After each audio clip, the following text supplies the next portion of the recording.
You are watching Reporter Evening Show. നമസ്കാരം. അയോധ്യയിലെ രാമക്ഷേത്ര നിർമ്മാണത്തിന്റെ ഉദ്ഘാടനത്തിന് കോൺഗ്രസ് പങ്കെടുക്കുന്നില്ല. 4 ശങ്കരാചാര്യർ ഇന്നലെ തീരുമാനം അറിയിച്ചിരുന്നു. ക്ഷേത്ര നിർമ്മാണം പൂർത്തിയായിട്ടില്ല, ഒപ്പം തന്നെ ശാസ്ത്രവിധി പാലിക്കുന്നില്ല തുടങ്ങിയ കാര്യങ്ങൾ ചൂണ്ടിക്കാണിച്ചാണ് ക്ഷേത്രോദ്ഘാടനത്തിന് പോകാൻ ശങ്കരാചാര്യർ വിസമ്മതിച്ചത്. ഇതേ കാരണം തന്നെ, അതായത് ക്ഷേത്ര നിർമ്മാണം പൂർത്തിയാകാത്ത സാഹചര്യത്തിൽ ഇത് BJP RSS പരിപാടിയാകുന്നു, അതുകൊണ്ട് തന്നെ അതിലേക്ക് പോകേണ്ടതില്ല എന്നാണ് കോൺഗ്രസ് തീരുമാനം. എൻ ശ്രീകുമാർ മാധ്യമപ്രവർത്തകൻ, മിഥുൻ വിജയകുമാർ വലത് നിരീക്ഷകൻ, ഷാഫി ചാലിയ മുസ്ലിം ലീഗ്, NP ചേക്കുട്ടി രാഷ്ട്രീയ നിരീക്ഷകൻ എന്നിവരാണ് നമ്മോടൊപ്പം ഉള്ളത്. ആദ്യം മിഥുൻ വിജയകുമാർ, കോൺഗ്രസ് പങ്കെടുക്കുന്നില്ല, ഇടതുപക്ഷം പങ്കെടുക്കുന്നില്ല, തൃണമൂൽ കോൺഗ്രസ് പങ്കെടുക്കുന്നില്ല. ഇതിനകം തന്നെ JDU RJD ഒക്കെ തന്നെയും നിലപാട് വ്യക്തമാക്കി കഴിഞ്ഞിരിക്കുന്നു. ഇതിനകത്ത് BJP RSS ഒഴിച്ചുള്ള ബാക്കി എല്ലാവരും തന്നെ ഇതിനെ സംശയത്തോടുകൂടി രാഷ്ട്രീയമാണ്, അതായത് RSS BJP പരിപാടിയാക്കാൻ വേണ്ടിയിട്ടാണ് പൂർത്തിയാകാത്ത ക്ഷേത്രത്തിൽ പ്രതിഷ്ഠാകർമ്മം നിർവഹിക്കുന്നത് എന്നാണ് പറയുന്നത്. അതിന് ബലം കൂടി വരികയാണ്. BJPയുടെ പ്ലാൻ പൊളിയുന്നുണ്ടോ ശ്രീ മിഥുൻ വിജയകുമാർ? ഒന്നാമത്തെ കാര്യം, കോൺഗ്രസ് സുപ്രീം കോടതി വിധി, ഈ രാം മന്ദിർ വിഷയത്തിൽ സുപ്രീം കോടതി വിധി വന്ന സമയത്ത് കോൺഗ്രസിന്റെ വർക്കിംഗ് കമ്മിറ്റി പറഞ്ഞത് ഞങ്ങൾ ഈ വിധിയെ പിന്തുണയ്ക്കുന്നു, ഞങ്ങൾ ഇതിനെ പൂർണ്ണമായും സപ്പോർട്ട് ചെയ്യുന്നു എന്നാണ്. അപ്പോൾ ഈ അമ്പലം അതിന്റെ ഒരു പൂർണ്ണതയിലേക്ക് എത്തുമ്പോൾ എന്തുകൊണ്ടാണ് ഇവർക്ക് ഇതിന് മാറി നിൽക്കേണ്ട ആവശ്യം എന്ന് അറിയില്ല. അതിന് എന്താ പറയാ, പൂർണ്ണമായിട്ടും അത് രാഷ്ട്രീയ താല്പര്യങ്ങളാണ് എന്ന കാര്യത്തിൽ ആർക്കും സംശയമൊന്നും ഉണ്ടാവില്ലല്ലോ. കാരണം പങ്കെടുക്കുന്നതിന് വേണ്ടിയുള്ള ഇൻവിറ്റേഷൻ അയച്ചപ്പോൾ തന്നെ ചില കോൺഗ്രസ് നേതാക്കൾക്ക് പങ്കെടുക്കാൻ താല്പര്യമുണ്ട്, ചില ആളുകൾക്ക് പങ്കെടുക്കാൻ താല്പര്യമില്ല. ഇത്രയധികം അവർക്ക് ചർച്ച ചെയ്യേണ്ടി വന്നു ഈ ഒരു വിഷയത്തിൽ ഒരു തീരുമാനം. മിഥുൻ, നേതൃത്വമാണല്ലോ തീരുമാനം എടുക്കേണ്ടത്. നേതൃത്വം പറയുന്നു അത് RSS BJP പരിപാടിയാണെന്ന്. അല്ല, അവിടെയാണ് ഞാൻ പറഞ്ഞത്, നേതൃത്വം ഒരു U-ടേൺ അടിച്ചിരിക്കുകയാണെന്ന്. കോൺഗ്രസിന്റെ വർക്കിംഗ് കമ്മിറ്റി ആദ്യം പറഞ്ഞ കാര്യമായിരുന്നു അവര് വിധിയെ പൂർണ്ണമായും അല്ലേ ഈ ഒരു മന്ദിർ നിർമ്മാണം നടക്കുന്നത്. അവിടെ അല്ലാതെ RSSോ BJPയോ പോയിട്ട് ഒരു അമ്പലം പണിയല്ലല്ലോ, അവിടെ ഒരു ട്രസ്റ്റ് അല്ലേ ഈ അമ്പലം പണിയുന്നത്. ട്രസ്റ്റ് എങ്ങനെയാണ് കോൺസ്റ്റിറ്റ്യൂട്ട് ചെയ്തത്? ട്രസ്റ്റ് കോൺസ്റ്റിറ്റ്യൂട്ട് ചെയ്യണമെന്നും സുപ്രീം കോടതി വിധി അനുസരിച്ചാണ് ട്രസ്റ്റിന്റെ ഒരു ട്രസ്റ്റ് കോൺസ്റ്റിറ്റ്യൂട്ട് ചെയ്ത് ആ ട്രസ്റ്റാണ് ഇൻവിറ്റേഷൻ അയക്കുന്നത്. അപ്പൊ ട്രസ്റ്റ് ഒരു ഇൻവിറ്റേഷൻ അയച്ചു കഴിഞ്ഞാൽ പ്രധാനമന്ത്രിക്കും ഇൻവിറ്റേഷൻ അയക്കുന്നുണ്ട്, കോൺഗ്രസിലെ നേതാക്കൾക്കും ഇൻവിറ്റേഷൻ അയക്കുന്നുണ്ട്. അപ്പൊ ഇതിൽ കോൺഗ്രസിന് മാത്രം എങ്ങനെയാണ് ഇതിൽ ഒരു RSSന്റെ അല്ലെങ്കിൽ ഒരു BJP ആംഗിൾ കാണാൻ കഴിയുന്നത്? അപ്പം തീർച്ചയായിട്ടും അവരുടെ കൂടെ ചേർന്ന് നിൽക്കുന്ന അവരുടെ അലയൻസ് പാർട്ട്നേഴ്സ് ആയിട്ടുള്ള മുസ്ലിം ലീഗിനെ പോലുള്ള പാർട്ടികൾ ഇതിൽ താല്പര്യം കാണിക്കാത്തത് കൊണ്ട് കോൺഗ്രസ് ഒരു സമ്മർദ്ദത്തിൽ വന്നിരിക്കുകയാണ്. അപ്പൊ അതുകൊണ്ട് കോൺഗ്രസിന് ഇപ്പൊ പങ്കെടുക്കാൻ പറ്റുന്നില്ല. അവർക്ക് ഈ ഒരു പരിപാടിയിൽ എന്താ പറയാ, അനാവശ്യമായിട്ടുള്ള ഒരു സെക്യുലർ ആംഗിളൊക്കെ കൊണ്ടുവരാൻ നോക്കുന്നു. ഓക്കെ, ശ്രീ എൻ ശ്രീകുമാർ, ക്ഷണം ലഭിച്ചാൽ ചടങ്ങിൽ ഉറപ്പായും പങ്കെടുക്കുമെന്നാണല്ലോ ഹിമാചൽ പ്രദേശ്, കർണാടക ഘടകങ്ങളിലെ നേതാക്കൾ പരസ്യ പ്രസ്താവന നടത്തിയത്. മുതിർന്ന നേതാക്കൾ എല്ലാവരും പ്രാണപ്രതിഷ്ഠാ ചടങ്ങിന് എത്തണമെന്ന് ഉത്തർപ്രദേശ് PCCയും പറഞ്ഞതാണ്. പിന്നെ എന്താണ് ഇപ്പോൾ ഒരു പുനർവിചിന്തനത്തിലേക്ക്? തെരഞ്ഞെടുപ്പാണോ ഈ നിലപാട് മാറ്റത്തിന് കാരണം? എന്നോടാണോ? അതെ, ശ്രീ എൻ ശ്രീകുമാർ. അതായത് നേരത്തെ ഇതിന്റെ തുടക്കത്തില് നമ്മുടെ നിതീഷ് പറഞ്ഞത് കേട്ടല്ലോ, BJPയുടെ പ്ലാൻ പൊളിഞ്ഞോ എന്ന്. കാരണം BJPയുടെ പ്ലാനിന് പൊളിഞ്ഞു എന്ന് പറയുന്നതിനേക്കാൾ ഹൈന്ദവ താല്പര്യമുള്ള വിശുദ്ധരായ ആളുകൾ പോലും സംശയം പ്രകടിപ്പിച്ചു എന്നുള്ളതാണ്. കോൺഗ്രസിന്റെ തീരുമാനം വളരെ ആലോചിച്ചെടുത്തു. ഒരുപാട് ചർച്ചകളിൽ, ഈ മാധ്യമ ചർച്ചകളിൽ ഉന്നയിക്കപ്പെട്ട ഒരു ചോദ്യമുണ്ട്, എന്താണ് കോൺഗ്രസിന്റെ പ്രശ്നം? കോൺഗ്രസ് ആരെയാണ് ഭയപ്പെടുന്നത്? കോൺഗ്രസ് ന്യൂനപക്ഷത്തിന്റെ സമ്മർദ്ദത്തിന് വിധേയരായി എന്നൊക്കെ ചോദിച്ചു. അപ്പൊ ന്യൂനപക്ഷങ്ങൾ വ്യക്തമായിട്ട് ഉത്തരം പറഞ്ഞു, ഞങ്ങൾ അതിൽ ആര് പങ്കെടുക്കണ്ട എന്ന് പറയില്ല, അത് കോൺഗ്രസിന്റെ കാര്യമാണ്, ഇനി പങ്കെടുത്താൽ തന്നെ അതിന്റെ പേരിൽ കോൺഗ്രസ് എതിർക്കില്ല എന്ന് സമസ്ത ഉൾപ്പെടെ പറഞ്ഞപ്പോൾ സംശയം തീർന്നു. ഇപ്പോൾ കോൺഗ്രസ് ഒരു നിലപാടെടുത്തു. എന്താണ് നിലപാടെടുക്കാൻ കാരണം? കോൺഗ്രസ് നേരത്തെ നമ്മളുടെ ഇദ്ദേഹം BJPയെ പ്രതിനിധീകരിക്കുന്ന ആൾ പറഞ്ഞതുപോലെ, അതായത് കോൺഗ്രസ് ആ വിധി അംഗീകരിച്ചു, സുപ്രീം കോടതി വിധി. എന്താണ് ആ വിധി എന്ന് വെച്ചാൽ രാമക്ഷേത്രം പണിയാനുള്ള വിധി അംഗീകരിച്ചു. രാമക്ഷേത്രം പണി പൂർത്തിയാകുന്നതിന് മുമ്പ്, ലോക്സഭാ തെരഞ്ഞെടുപ്പിന് മുമ്പ് ചില അജണ്ട പ്രഖ്യാപിക്കുന്ന പോലെ അതിന്റെ ഉദ്ഘാടനം മോദിയുടെ ഒരു ചടങ്ങാക്കി മാറ്റാനായിട്ട് തീരുമാനിച്ചു. അതിൽ കോൺഗ്രസ് രാഷ്ട്രീയം കണ്ടു. അപ്പോൾ ആ ചടങ്ങിലേക്ക് 3 പേരെ ക്ഷണിച്ചു, ഔദ്യോഗികമായിട്ട് 3 പേരെ ക്ഷണിച്ചു. ആ 3 പേരും പോകുന്നില്ല. പക്ഷേ ഏതെങ്കിലും ആളുകൾക്ക് മതം വ്യക്തിപരമാണെന്ന് കോൺഗ്രസ് പറഞ്ഞിട്ടുണ്ട്. ഏതെങ്കിലും കോൺഗ്രസ് നേതാക്കൾക്ക് ആ പരിപാടിയിൽ പങ്കെടുക്കുന്നതിന് പോകണമെന്നോ പോകണ്ടെന്നോ കോൺഗ്രസ് പറയുന്നില്ല. അപ്പൊ അതിൽ നിന്ന് വ്യക്തമാകുന്നത് രാഷ്ട്രീയമായി കോൺഗ്രസ് ഒരു തീരുമാനമെടുത്തു. പക്ഷേ മതവും വിശ്വാസവും വ്യക്തിപരമായതുകൊണ്ട് ക്ഷേത്രത്തിൽ ആർക്കെങ്കിലും പോവാം. പക്ഷേ മറ്റേ ചടങ്ങിലേക്ക് ക്ഷണമില്ലാത്തതുകൊണ്ട് ആർക്കും പോകാനും കഴിയില്ല. അപ്പൊ ഈ ഒരു തീരുമാനം വഴി BJPയുടെ, നേരത്തെ നിങ്ങളൊക്കെ പറഞ്ഞിരുന്നു BJP ചൂണ്ടയിട്ടു, BJP കുരുക്കിട്ടു എന്നൊക്കെ പറഞ്ഞു. ഒരു കുരുക്കിലും വീണില്ലെന്ന് മാത്രമല്ല, BJPയുടെ ചൂണ്ടയുടെ മോനെ ഒടിക്കുകയും ചെയ്തു. ഇതാണ് കോൺഗ്രസിന്റെ തീരുമാനം.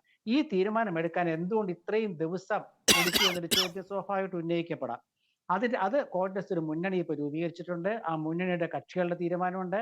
അത് മാത്രമല്ല, ദേശീയ തലത്തിൽ രാഹുൽ ഗാന്ധിയുടെ ജോഡോ യാത്ര നടക്കുമ്പോൾ ഒരുപാട് നിഷ്പക്ഷമതികളും അഭിപ്രായ സ്വരൂപകരും ആ ജാഥയിൽ പങ്കെടുക്കുകയും BJP അധികാരത്തിൽ നിന്ന് മാറ്റണം എന്ന് ആവശ്യപ്പെടുകയും ചെയ്തു. അതിനുള്ള എല്ലാ പരിപാടികൾക്കും പിന്തുണ അവർ വാഗ്ദാനം ചെയ്യുന്നു. അത്തരക്കാരെ കൂടി മറ്റേ വിശ്വാസത്തിലെടുത്തുകൊണ്ട് അവരുടെ അഭിപ്രായം കൂടി തേടുക. ഇതെല്ലാം കഴിഞ്ഞ് കോൺഗ്രസ് ഒരു ഉചിതമായ തീരുമാനമെടുത്തു. അല്ല, അങ്ങനെയല്ല ശ്രീകുമാറെ, എന്റെ ചോദ്യം ചെക്കുട്ടി സാറിനോടാണ്. നോക്കൂ ചെക്കുട്ടി സാറേ, ഇത് ഒരു 10 ദിവസം മുമ്പാണ് ഈ പറയുന്ന ഇൻവിറ്റേഷൻ പിന്നെ സോണിയാഗാന്ധിക്കും ഖാർഗെയ്ക്കും അധിർ രഞ്ജൻ ചൗധരിക്കും പിന്നെ രാമനിർമ്മാണ സമിതി അയക്കുന്നത്, ക്ഷേത്ര നിർമ്മാണ സമിതി അയക്കുന്നത്. അതിനുശേഷം ഡൽഹിയിൽ 5-ാം തീയതി ഒരു യോഗം നടന്നിരുന്നു. ആ യോഗത്തിൽ പ്രധാനപ്പെട്ട PCC അധ്യക്ഷന്മാരൊക്കെ പങ്കെടുത്തു. അതിൽ നിന്ന് ഉത്തർപ്രദേശിലെ PCC അധ്യക്ഷനും ബീഹാറിലെ PCC അധ്യക്ഷനും ചോദിക്കുന്നുണ്ട് ഇക്കാര്യത്തിൽ എന്ത് നിലപാടാണ് സ്വീകരിക്കേണ്ടത്. ഇന്ത്യ ടുഡേ റിപ്പോർട്ട് ചെയ്യുന്നു, മല്ലികാർജ്ജുൻ ഖാർഗെ പറഞ്ഞു നിങ്ങൾക്ക് വ്യക്തിപരമായി വേണമെങ്കിൽ പോകാം, അതിനൊന്നും തടസ്സമില്ല എന്ന് പറയുന്നു. ഇന്നിപ്പോൾ വ്യക്തമായൊരു പ്രസ്താവനയുമായി 10-ാം തീയതി 10 ദിവസത്തിന് ശേഷം വ്യക്തമായൊരു പ്രസ്താവനയുമായി കോൺഗ്രസ് നേതൃത്വം രംഗത്തെത്തുന്നു. ഇതിനിടയിൽ കേരളത്തിൽ നമ്മൾ കണ്ടല്ലോ ശ്രീ NP ചെക്കുട്ടി, ശശി തരൂർ അടക്കമുള്ള ആളുകൾ ആശയക്കുഴപ്പങ്ങൾ സൃഷ്ടിക്കുന്നത്. നോക്കൂ, വളരെ നിർണായകമായൊരു രാഷ്ട്രീയ വിഷയത്തിൽ ഏറ്റവും പ്രധാനപ്പെട്ട പാർട്ടി ഒരു പ്രധാന തീരുമാനം അറിയിക്കാനെടുത്ത സമയം 10 ദിവസമാണ്. അടുത്ത ലോക്സഭാ തിരഞ്ഞെടുപ്പിനെ നിർണ്ണയിക്കാൻ പോകുന്ന ഒരു വിഷയത്തിൽ എന്തുകൊണ്ടാണ് ഈ സാവധാനത? എന്താണ് കോൺഗ്രസിന്റെ ആശയക്കുഴപ്പം? ഒന്നാമത്തെ കാര്യം, അടുത്ത ലോക്സഭാ തെരഞ്ഞെടുപ്പിന്റെ തീരുമാനം എടുക്കുന്നത് അയോധ്യയിലാണ് എന്നുള്ള നിലപാടിനോട് എനിക്ക് യോജിപ്പില്ല. അത് നമ്മുടെയൊക്കെ ആഗ്രഹങ്ങളാണ്. അയോധ്യ വെച്ചുകൊണ്ട്, രാമക്ഷേത്രം വെച്ചുകൊണ്ട് തെരഞ്ഞെടുപ്പ് ജയിക്കാം എന്ന് ചില ആളുകൾ കരുതുന്നുണ്ടാവും. പക്ഷേ ഇതുവരെയുള്ള നമ്മുടെ രാഷ്ട്രീയത്തിൻ്റെ അനുഭവം നോക്കിയാൽ അയോധ്യ അജണ്ട വെച്ചുകൊണ്ട് തെരഞ്ഞെടുപ്പിൻ്റെ വിജയം അല്ലെങ്കിൽ പരാജയം പിന്നെ അളക്കാൻ കഴിയില്ല. അതൊരു വസ്തുതാപരമായിട്ട് തന്നെ പെശകാണത്. രണ്ടാമത്തെ ഒരു കാര്യം, കോൺഗ്രസിനെ സംബന്ധിച്ചിടത്തോളം കോൺഗ്രസിന് ഒരു ഇൻവിറ്റേഷൻ കിട്ടി. ആ ഇൻവിറ്റേഷൻ്റെ കാര്യത്തിൽ എന്ത് നിലപാടെടുക്കണം എന്നതിനെക്കുറിച്ച് അവർ തീരുമാനമെടുത്തു. കാരണം പരിപാടിക്ക് മുമ്പാണ് തീരുമാനം എടുക്കേണ്ടത്. ആ തീരുമാനം അവർ എടുത്തു കഴിഞ്ഞു. അപ്പോൾ അതിൽ കോൺഗ്രസിൻ്റെ തീരുമാനത്തെക്കാൾ എനിക്ക് തോന്നുന്നത് പ്രധാനമായിട്ട് കോൺഗ്രസിനെ സ്വാധീനിച്ചിരിക്കാനുള്ള ഒരു കാര്യം, ഹിന്ദു കമ്മ്യൂണിറ്റിക്കകത്ത് തന്നെ അക്കാര്യത്തിൽ വളരെ ശക്തമായിട്ടുള്ള വിമർശനങ്ങൾ ഉയർന്നു വരാൻ തുടങ്ങിയിട്ടുണ്ട്. അതായത് ഹിന്ദു കമ്മ്യൂണിറ്റിക്കകത്തുള്ള ഏറ്റവും സമുന്നതരായിട്ടുള്ള പിന്നെ മത നേതാക്കൾ, ദാർശനിക നേതാക്കൾ, അവർ തന്നെ ഈ ക്ഷേത്രത്തിൻ്റെ നിർമ്മാണം പൂർത്തീകരിക്കുന്നതിന് മുമ്പ് ഇതിൻ്റെ പ്രാണപ്രതിഷ്ഠ എന്ന് പറയുന്നത് അതൊരു സാധാരണ ഒരു സംസ്കാരത്തിൻ്റെ ഭാഗമായിട്ടുള്ള കാര്യമല്ല. അത് പൂർണ്ണമായിട്ടായി കഴിഞ്ഞാൽ മാത്രമാണ് ഇത്തരം പ്രതിഷ്ഠകളൊക്കെ വരിക. അപ്പോൾ അതുപോലും ഇല്ലാതെ, പരിപാടി പോലും പൂർത്തിയാക്കാതെ ചെയ്യുന്നതിനെക്കുറിച്ച് ശക്തമായിട്ടുള്ള വിമർശനങ്ങളുണ്ട്. അത് കക്ഷി രാഷ്ട്രീയപരമായ താല്പര്യങ്ങളുടെ അടിസ്ഥാനത്തിലാണെന്നുള്ളത് തോന്നൽ വളരെ ഉയർന്ന തലത്തിലുള്ള ഹിന്ദു കമ്മ്യൂണിറ്റിക്ക് അകത്ത് പോലും വന്നിട്ടുണ്ട്. ആ ഒരു സാഹചര്യത്തിൽ കോൺഗ്രസിനെ സംബന്ധിച്ചിടത്തോളം കോൺഗ്രസ് രാഷ്ട്രീയമായിട്ട് പിന്നെ അവിടെ പോയാലും പോയിട്ടില്ലെങ്കിലും പലതരത്തിലുള്ള വിമർശനങ്ങൾ ഉണ്ടാവും. ചില BJP പോലുള്ള കക്ഷികൾ ഏത് നിലയ്ക്കും അതിനെ വിമർശിക്കാൻ വരും. പക്ഷേ ഇതിനെ സംബന്ധിച്ചിടത്തോളം കോൺഗ്രസ് എടുക്കുന്ന നിലപാട്, ഇന്ന് ഹിന്ദു കമ്മ്യൂണിറ്റിയിൽ ഉയർന്നു വരുന്ന ഇത് അനാവശ്യമായിട്ട് ധൃതി പിടിച്ച് കമ്മ്യൂണിറ്റിയുടെ ഒരു കാര്യങ്ങളെ, വിശ്വാസ കാര്യങ്ങളെ രാഷ്ട്രീയത്തിലേക്ക് കൊണ്ടുവരികയാണ്. കക്ഷി രാഷ്ട്രീയപരമായിട്ടുള്ള ആവശ്യങ്ങൾക്ക് വേണ്ടി ഇതിനെ ഉപയോഗപ്പെടുത്തുകയാണെന്നൊരു തോന്നൽ വ്യാപകമായി വർദ്ധിക്കുന്നുണ്ട്. അതുകൊണ്ട് തന്നെ അതിനോടുള്ളൊരു വിയോജിപ്പും വികസിച്ച് വരുന്നുണ്ട്. ആ ഒരു അന്തരീക്ഷത്തിലാണ് കോൺഗ്രസ് തീരുമാനമെടുക്കുന്നത്. അത് കോൺഗ്രസിനെ സംബന്ധിച്ചിടത്തോളം കൃത്യമായിട്ടുള്ള നിലപാട് മാത്രമായിട്ടേ കാണാൻ കഴിയുള്ളൂ. കാരണം അവർക്ക് ക്ഷണക്കത്ത് കിട്ടിയിട്ടുണ്ട്, ആരെങ്കിലും പോകുന്നുണ്ടേ കുഴപ്പമില്ല. പക്ഷേ ഔദ്യോഗികമായിട്ട് കോൺഗ്രസ് അതിൽ പങ്കെടുക്കേണ്ടതില്ല എന്ന് തീരുമാനമെടുത്തതുകൊണ്ട് പ്രത്യേകിച്ച് കോൺഗ്രസിന് ഒരു ക്ഷീണവും ഇപ്പോൾ സംഭവിക്കാൻ പോകില്ല. കാരണം BJPയെ സംബന്ധിച്ചിടത്തോളം BJPയുടെ തന്നെ അജണ്ടകൾ അവിടെ വിജയിക്കുന്നതായിട്ട് കാണുന്നില്ല. അതല്ലെങ്കിൽ ശങ്കരാചാര്യന്മാർ ഇങ്ങനെയുള്ള പ്രസ്താവന ഇറക്കേണ്ട യാതൊരു കാര്യം ഉണ്ടായിരുന്നില്ല. ഷാഫി ചാലിയം കൂടി ചേരുന്നു നമ്മോടൊപ്പം. ശ്രീ ഷാഫി ചാലിയം, നേരത്തെ സമസ്തയുടെ മുഖപത്രമായിട്ടുള്ള സുപ്രഭാതം ഒരു മുഖപ്രസംഗം എഴുതിയിരുന്നു. ആ മുഖപ്രസംഗത്തിൽ ബാബറി മസ്ജിദിനൊപ്പം തകർക്കപ്പെട്ട മതേതര മനസ്സിന് മുകളിലാണ് രാമക്ഷേത്രത്തിൻ്റെ വാതിൽ തുറക്കുന്നത് എന്നും, ആ പാർട്ടിയിൽ മാത്രമല്ല അതിൽ കോൺഗ്രസ് പങ്കെടുക്കുന്നതിനെ വിമർശിക്കുകയോ ഒക്കെ ചെയ്തിരുന്നു. അല്ലെങ്കിൽ കോൺഗ്രസ് ഈ ചടങ്ങിൽ ക്ഷണം ലഭിക്കുകയും എന്നാൽ പങ്കെടുക്കുന്നുണ്ടോ ഇല്ലയോ എന്ന് പറയാത്ത സാഹചര്യത്തിൽ കോൺഗ്രസിൻ്റെ മൗനം വിമർശിക്കുകയൊക്കെ ചെയ്തിരുന്നു. ആ പാർട്ടിയിൽ വിശ്വാസമർപ്പിച്ച ലക്ഷക്കണക്കിന് ദളിതുകളും മതന്യൂനപക്ഷങ്ങളും സംരക്ഷിക്കും എന്നുറപ്പുള്ള രാഷ്ട്രീയ ബദലുകളിലേക്ക് ചേക്കേറുമെന്നായിരുന്നു ആ മുഖപ്രസംഗം പറഞ്ഞത്. പിന്നീട് ജിഫ്രി തങ്ങൾ അത് സമസ്തയുടെ നിലപാടല്ല, സുപ്രഭാതം പത്രത്തിൻ്റെ മാത്രം നിലപാടാണെന്ന് പറഞ്ഞെങ്കിൽ തന്നെയും നമുക്കറിയാം സമസ്ത തന്നെയാണ് സുപ്രഭാതത്തിലൂടെ സംസാരിച്ചു. ഇപ്പോൾ ഏതായാലും കോൺഗ്രസ് പങ്കെടുക്കേണ്ടതില്ല എന്ന് പറയുന്നു. നേരത്തെ ഇവിടെ NP ചെക്കുട്ടി ചൂണ്ടിക്കാണിച്ചതുപോലെ തന്നെ രാമക്ഷേത്രവുമായി സഹകരിക്കേണ്ടതില്ല എന്ന തീരുമാനം കോൺഗ്രസിനില്ല. അതിൻ്റെ പ്രതിഷ്ഠാദിന ചടങ്ങുകൾ 3 കാരണങ്ങൾ കൊണ്ട്. ഒന്ന്, ക്ഷേത്ര നിർമ്മാണം പൂർത്തിയാകുന്നതിന് മുമ്പ് തന്നെ പ്രതിഷ്ഠ നടത്തുന്നു എന്നുള്ളത് സാധാരണഗതിയിൽ സംഭവിക്കാത്ത കാര്യമാണ്. ക്ഷേത്ര വിധിക്കനുസരിച്ച് ഉള്ളതല്ല എന്നുള്ള നിലപാടാണ് 4 ശങ്കരാചാര്യർ പ്രകടിപ്പിച്ചിട്ടുള്ളത്. പിന്നെ മാത്രമല്ല, സന്യാസിമാരാണ് സാധാരണഗതിയിൽ പ്രതിഷ്ഠ നടത്തുക. ഇത് നരേന്ദ്രമോദി എന്ന രാഷ്ട്രീയക്കാരനാണ് പ്രതിഷ്ഠ നടത്തുന്നത്. അപൂർണ ക്ഷേത്രത്തിൽ പ്രതിഷ്ഠ വിധി നടത്തുക എന്ന് പറയുമ്പോൾ അതിൽ നേരത്തെ ചേക്കുട്ടി ചൂണ്ടിക്കാണിച്ചതുപോലെ തന്നെ അതിലൊരു അസ്വീകാര്യത ഹിന്ദു ശാസ്ത്രവിധി നടത്തുന്നവർക്ക് തന്നെ യഥാർത്ഥത്തിലുണ്ട് എന്നുള്ളത് നമ്മൾ കേട്ട് കഴിഞ്ഞതാണ്. പക്ഷേ ഇവിടെ രാഷ്ട്രീയമായി കോൺഗ്രസ് ശരിയായ തീരുമാനത്തിലേക്ക് എത്തി എന്നാണോ കരുതേണ്ടത് ശ്രീ ഷാഫി ചാലിയം? അല്ല, കോൺഗ്രസ് പറഞ്ഞിരിക്കുന്ന പ്രധാന കാരണം MV നികേഷ് കുമാർ തന്നെ ഇവിടെ ചൂണ്ടിക്കാണിക്കുകയുണ്ടായി. അത് ന്യായമായ കാരണങ്ങളാണ്. കാരണം അയോധ്യ ക്ഷേത്ര നിർമ്മാണം പൂർത്തിയായിട്ടില്ല. ഇനി എത്രയോ പ്രവൃത്തികൾ അവിടെ ബാക്കിയാ. പക്ഷെ ഇത്ര ധൃതി പിടിച്ച് ഈ ജനുവരി മാസത്തിൽ തന്നെ ചെയ്യുന്നത് എന്തിനാ? ലോക്സഭാ തെരഞ്ഞെടുപ്പിന് മുമ്പ് ഈ ക്ഷേത്രം യാഥാർത്ഥ്യം, അതൊരു രാഷ്ട്രീയ അജണ്ടയാണ്. കോൺഗ്രസ് അത് തിരിച്ചറിഞ്ഞു. രണ്ടാമത്തേത്, ഇതിലെ ക്ഷണം തന്നെ നിങ്ങൾ നോക്കൂ. വളരെ പ്രധാനപ്പെട്ട പല ഉന്നതർക്കും ഈ രാജ്യത്ത് ക്ഷണമില്ല. എന്താ കാരണം എന്നറിയില്ല. രാഷ്ട്രപതിക്ക് ക്ഷണമില്ല, മുൻ രാഷ്ട്രപതി അവർക്ക് ക്ഷണമില്ലാതാണ് കേൾക്കുന്നത്. എന്നാൽ ചില രാഷ്ട്രപതിമാർക്ക്, മുൻ രാഷ്ട്രപതിമാർക്ക് ക്ഷണം ഉള്ളതായും കേൾക്കും. അപ്പൊ അതൊക്കെ നോക്കുന്നത് എന്താണ് അതിൽ? പിന്നെ അതിന്റെ ഉദ്ഘാടനം പ്രൈം മിനിസ്റ്റർ നിർവഹിക്കുന്നു എന്നതിലെ ഒരു രാഷ്ട്രീയം. അപ്പൊ അതൊക്കെ മുന്നിൽ കണ്ടായിരിക്കും കോൺഗ്രസിന്റെ തീരുമാനം വന്നിരിക്കുക. പിന്നെ സുപ്രഭാതം പത്രത്തിൽ വന്ന എഡിറ്റോറിയൽ സമസ്തയുടെ നിലപാടല്ല എന്ന് ബഹുമാനപ്പെട്ട ജിഫ്രി തങ്ങൾ തന്നെ പറഞ്ഞു കഴിഞ്ഞാൽ എനിക്കിപ്പോ അതിനെക്കുറിച്ച് പറയേണ്ട ആവശ്യമില്ലല്ലോ. ശ്രീ ഷാഫി ചാലിയം, പക്ഷേ ലീഗിനെ സംബന്ധിച്ച് ആശ്വാസകരമായ ഒരു തീരുമാനം കോൺഗ്രസ് നേതൃത്വത്തിൽ നിന്ന് വന്നു എന്നല്ലേ മനസ്സിലാക്കേണ്ടത്? സംസ്ഥാനത്തെ കോൺഗ്രസ് നേതൃത്വത്തിനും ആശങ്കയുണ്ടായിരുന്നു, മറിച്ചുള്ള തീരുമാനമുണ്ടായാൽ സംസ്ഥാനത്ത് ലോക്സഭാ തെരഞ്ഞെടുപ്പിൽ സാഹചര്യം എന്താകുമെന്ന്. ഞങ്ങൾ ആ വിഷയത്തെ വളരെ കൃത്യമായി ഞങ്ങളെ നേതാക്കൾ ബ്രീഫ് ചെയ്തു.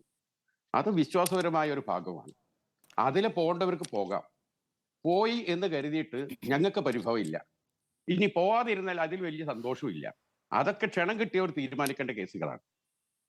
ഞങ്ങൾ അങ്ങനെ അതിന് കാണുന്നുണ്ട്.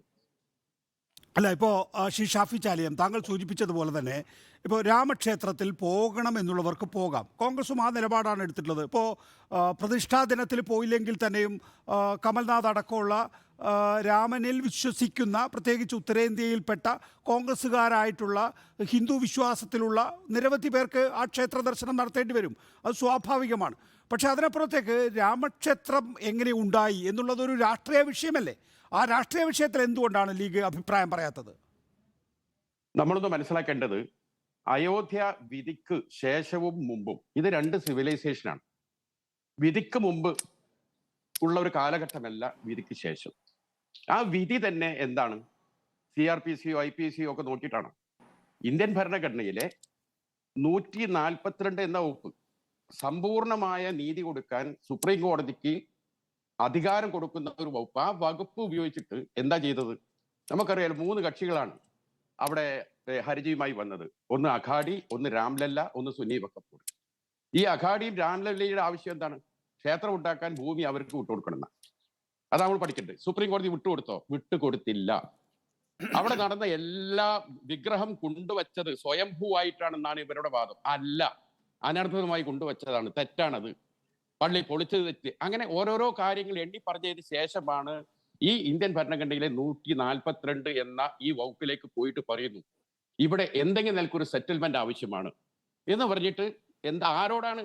ഈ രാംലല്ലക്കോ അല്ലെങ്കിൽ അഖാഡിക്കോ ഭൂമി കൊടുത്തില്ല. അവർ ആവശ്യത്തായിരുന്നു, ആ ആവശ്യത്തെ തള്ളിക്കളഞ്ഞു. ഒരു ഇഞ്ച് ഭൂമി അവർക്ക് കൊടുത്തില്ല. മറിച്ച് ഒരു കോടതിക്ക് സർക്കാരിനോട് പറയാൻ കഴിയുള്ളൂ, ഒരു ട്രസ്റ്റ് ഉണ്ടാക്കി എല്ലാ ഹിന്ദുക്കൾക്കും സ്വീകാര്യമായ രീതിയിൽ ഒരു ട്രസ്റ്റ് ഉണ്ടാക്കിക്കൊണ്ട് അവിടെ ഒരു ക്ഷേത്രം പണിയൂ. ഇതാണ് വിധി. മുസ്ലിങ്ങൾ അങ്ങേപ്പുറം പോയി പണിയും. ഈ വിധി വന്നതിന് ശേഷം ഈ സുപ്രീം കോടതി വിധി എന്ന് പറഞ്ഞ ഒരു നിയമമാണ്. അത് ഓരോ പൗരനും ബാധകമാണ്. രാജ്യത്തിലെ എല്ലാ മുസ്ലിങ്ങൾ അടക്കമുള്ളവർ സുപ്രീം കോടതി ഒരു തീർപ്പ് കൽപ്പിച്ചാൽ അവിടെ നിൽക്കണം. അപ്പൊ അതുകൊണ്ട് തന്നെ ഇപ്പം നടന്നു വരുന്ന പ്രവർത്തനം അനധികൃതമല്ല, അത് മനസ്സിലാക്കണം. സുപ്രീം കോടതി കൊടുത്ത അനുമതിക്ക് പുറത്ത് പണിയപ്പെടുന്ന ഒരു ക്ഷേത്രമാണ്. മുമ്പത്തെ പോലെയല്ല. മുമ്പ് കോൺഗ്രസിന്റെ SP ചവാൻ ആഭ്യന്തരമന്ത്രിയാവുമ്പം ഈ അനധികൃതമായി കൊണ്ടുവച്ച വിഗ്രഹത്തെ ഈ പള്ളിക്കകത്ത് കയറി കണ്ട് തൊഴുതു. ഓർമ്മയില്ലേ? നികേഷ് അന്ന് ഡൽഹിയില എന്തെല്ലാം പുകയിലുണ്ടായി. അതിന്റെ പുറത്താണ് 1990-ൽ മുസ്ലിം ലീഗിന് കോൺഗ്രസുമായി മുന്നണി വരെ വിടേണ്ടി വന്നു. ഇതല്ല, അന്നത് തർക്കമന്ദിര. ഇന്ന് സുപ്രീം കോടതി വിധി പറഞ്ഞു, അവിടെ ക്ഷേത്രം ഉണ്ടാക്കാൻ പറഞ്ഞു. ആ ക്ഷേത്ര നിർമ്മാണം നിയമവിധേയമായി നടക്കുക. പിന്നെ BJP എന്ന ഗവൺമെന്റ് ആയതുകൊണ്ട് അവർ കുറെ സംഖ്യകളെ ഈ ട്രസ്റ്റിൽ കുത്തി നിറച്ചു. പണ്ട് സോമനാഥ ക്ഷേത്രത്തിന്റെ ട്രസ്റ്റ് ഉണ്ടാക്കിയപ്പോൾ അന്ന് കോൺഗ്രസ്സുകാരുണ്ടായത്. ഇനിയിപ്പോ 2024-ൽ ഇന്ത്യ സഖ്യയാണ് അധികാരത്തിൽ എത്തുന്നതെങ്കിൽ ഈ ട്രസ്റ്റിയിലൊക്കെ ആരായിരിക്കും? അവരായിരിക്കും ഉണ്ടാകുക. റൈറ്റ്, വ്യക്തമാണ്. ശ്രീ ഷാഫി ചാലിയം, ഞാൻ താങ്കളിലേക്ക് മടങ്ങിയെത്താം. ഒരു ചെറിയ ഇടവേള എനിക്ക് ആവശ്യമായ കാര്യമുണ്ട്. അയോധ്യയുടെ പേരിലൊന്നും ആയിരിക്കില്ല ഈ തെരഞ്ഞെടുപ്പിൽ, അഥവാ അയോധ്യയെ കുറച്ച് നിസ്സാരമായി താങ്കൾ കണ്ടോ എന്നൊരു കാര്യം ആണ് എന്നെ അത്ഭുതപ്പെടുത്തിയത്. അതെന്തുമാകട്ടെ, ഞാൻ മനസ്സിലാക്കുന്നത് രാജ്യത്തെ തൊഴിലില്ലായ്മ പരിഹരിച്ച് കളയും, രാജ്യത്തെ പട്ടിണി പരിഹരിച്ച് കളയും എന്നുള്ള മുദ്രാവാക്യമൊന്നും ഉയർത്തിക്കൊണ്ടല്ല BJP ഇന്ത്യ പിടിച്ചെടുത്തത്. അത് അയോധ്യ എന്ന് പറയുന്ന ശക്തമായ രാമൻ എന്ന് പറയുന്ന ബിംബത്തെ ആസ്പദിച്ച് തന്നെയാണ്. എൻ്റെ ഒരു ചോദ്യം ഇതാണ്. താങ്കൾ ചൂണ്ടിക്കാണിച്ചൊരു പ്രശ്നമുണ്ട്. ഈ ശാസ്ത്രവിധിയൊക്കെ സംബന്ധിച്ച് ഹൈന്ദവ സമുദായത്തിനകത്ത് തന്നെ ചില അഭിപ്രായ വ്യത്യാസങ്ങൾ രൂപപ്പെട്ടിരിക്കുന്നു എന്ന്. ശരിയാണ്, പുരി ശങ്കരാചാര്യയാണ് അത്തരത്തിലുള്ള അഭിപ്രായം പറഞ്ഞത്. ആ അഭിപ്രായം പറഞ്ഞപ്പോൾ തന്നെ രാമജന്മഭൂമിക്കാർ അതിനെതിരായിട്ടൊരു മറുപടിയുമായി രംഗത്ത് വന്നതും താങ്കൾ ശ്രദ്ധിച്ചിട്ടുണ്ടാവുമെന്ന് ഞാൻ വിചാരിക്കുന്നു. അവർ പറഞ്ഞത് ഈ രാമൻ എന്ന് പറയുന്നത് വൈഷ്ണവരായുടെ ദൈവമാണ്, പുരി ശങ്കരാചാര്യയൊക്കെ ശൈവൈറ്റുകളാണ്, അതുകൊണ്ട് നിങ്ങൾ അഭിപ്രായം പറയേണ്ടെന്ന് പറഞ്ഞു. ആ അർത്ഥത്തിലൊരു അക്കാദമിക് തർക്കം അവിടെ നടക്കുന്നുണ്ട്. എൻ്റെ ചോദ്യം, ഈ തർക്കത്തെ താങ്കൾ വളരെ പ്രോഗ്രസീവായി കാണുന്നു, ഞാനും അതിനെ അങ്ങനെ തന്നെ കാണുന്നു. പക്ഷേ ഈ ഉത്തർപ്രദേശിലെയും രാജസ്ഥാനിലെയും ബീഹാറിലെയും മധ്യപ്രദേശിലെയും ഒക്കെ ഹിന്ദു വിശ്വാസികളായ രാമവിശ്വാസികളായ മനുഷ്യർക്കിടയിൽ ഈ അക്കാദമിക തർക്കങ്ങൾ, ഈ ശാസ്ത്രവിധി സംബന്ധിച്ച തർക്കങ്ങളൊക്കെ അത്ര ഇഫക്റ്റീവായി പോകുമോ? അവരെ സംബന്ധിച്ചിടത്തോളം ഇതാ ബാബറി മസ്ജിദ് തകർത്തു എന്ന് മാത്രമല്ല, ആ സ്ഥലത്ത് രാമക്ഷേത്രം പണിഞ്ഞിരിക്കുന്നു, അത് അടുത്ത തെരഞ്ഞെടുപ്പിന് മുമ്പ് ഉദ്ഘാടനവും ചെയ്തിരിക്കുന്നു. ആ അർത്ഥത്തിൽ അവരുടെ ഒരു കോഴ്സ് ടേക്കപ്പ് ചെയ്തുകൊണ്ട് വളരെ ശക്തമായി മുന്നോട്ട് പോകുന്ന ഒരു BJP ആണ് 24-ലെ തെരഞ്ഞെടുപ്പിൽ നരേന്ദ്രമോദി പ്രസന്റ് ചെയ്യാൻ പോകുന്നത്. അത്ര നിസ്സാരമാണോ അത്?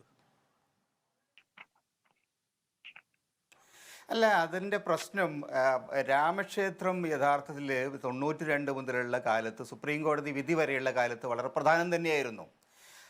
ആ കാലത്ത് യഥാർത്ഥത്തിൽ ഹിന്ദു കമ്മ്യൂണിറ്റിയെ സംബന്ധിച്ചിടത്തോളം രാമക്ഷേത്രവുമായിട്ട് ബന്ധപ്പെട്ട വിഷയങ്ങൾ അവരെ കാര്യമായിട്ട് അവരുടെ മനസ്സിനെ സ്വാധീനിച്ചതാണ്. പക്ഷേ ഇപ്പം ആ ഒരു വിഷയം കഴിഞ്ഞിരിക്കുന്നു. സുപ്രീം കോടതി തന്നെ അതിനകത്ത് തീരുമാനമെടുത്തു, ഒരു ട്രസ്റ്റ് ഉണ്ടാക്കി, ട്രസ്റ്റ് പിന്നെ ഒരു ക്ഷേത്രം അവിടെ പണിയുന്നു. അപ്പം അത്തരം കാര്യങ്ങൾ യഥാർത്ഥത്തിൽ ഒരു സാധാരണ സംഭവമായിട്ട് മാറിക്കഴിഞ്ഞു. നമ്മുടെ രാജ്യത്തെ സംബന്ധിച്ചിടത്തോളം അതിൻ്റെ ഒരു വൈകാരികമായിട്ടുള്ള ഒരു സ്വാധീനം ഉണ്ടല്ലോ. ആ വൈകാരികമായ സ്വാധീനം ഒരു പെർട്ടിക്കുലർ സ്റ്റേജിന് അപ്പുറത്തേക്ക് കൊണ്ടുപോകാൻ കഴിയില്ല. ഒരു തരത്തിലുള്ള വൈകാരിക ഇഷ്യൂ ഇന്ന് നിലനിൽക്കുന്ന ആരും അതിനോട് എതിർക്കുന്നില്ലല്ലോ.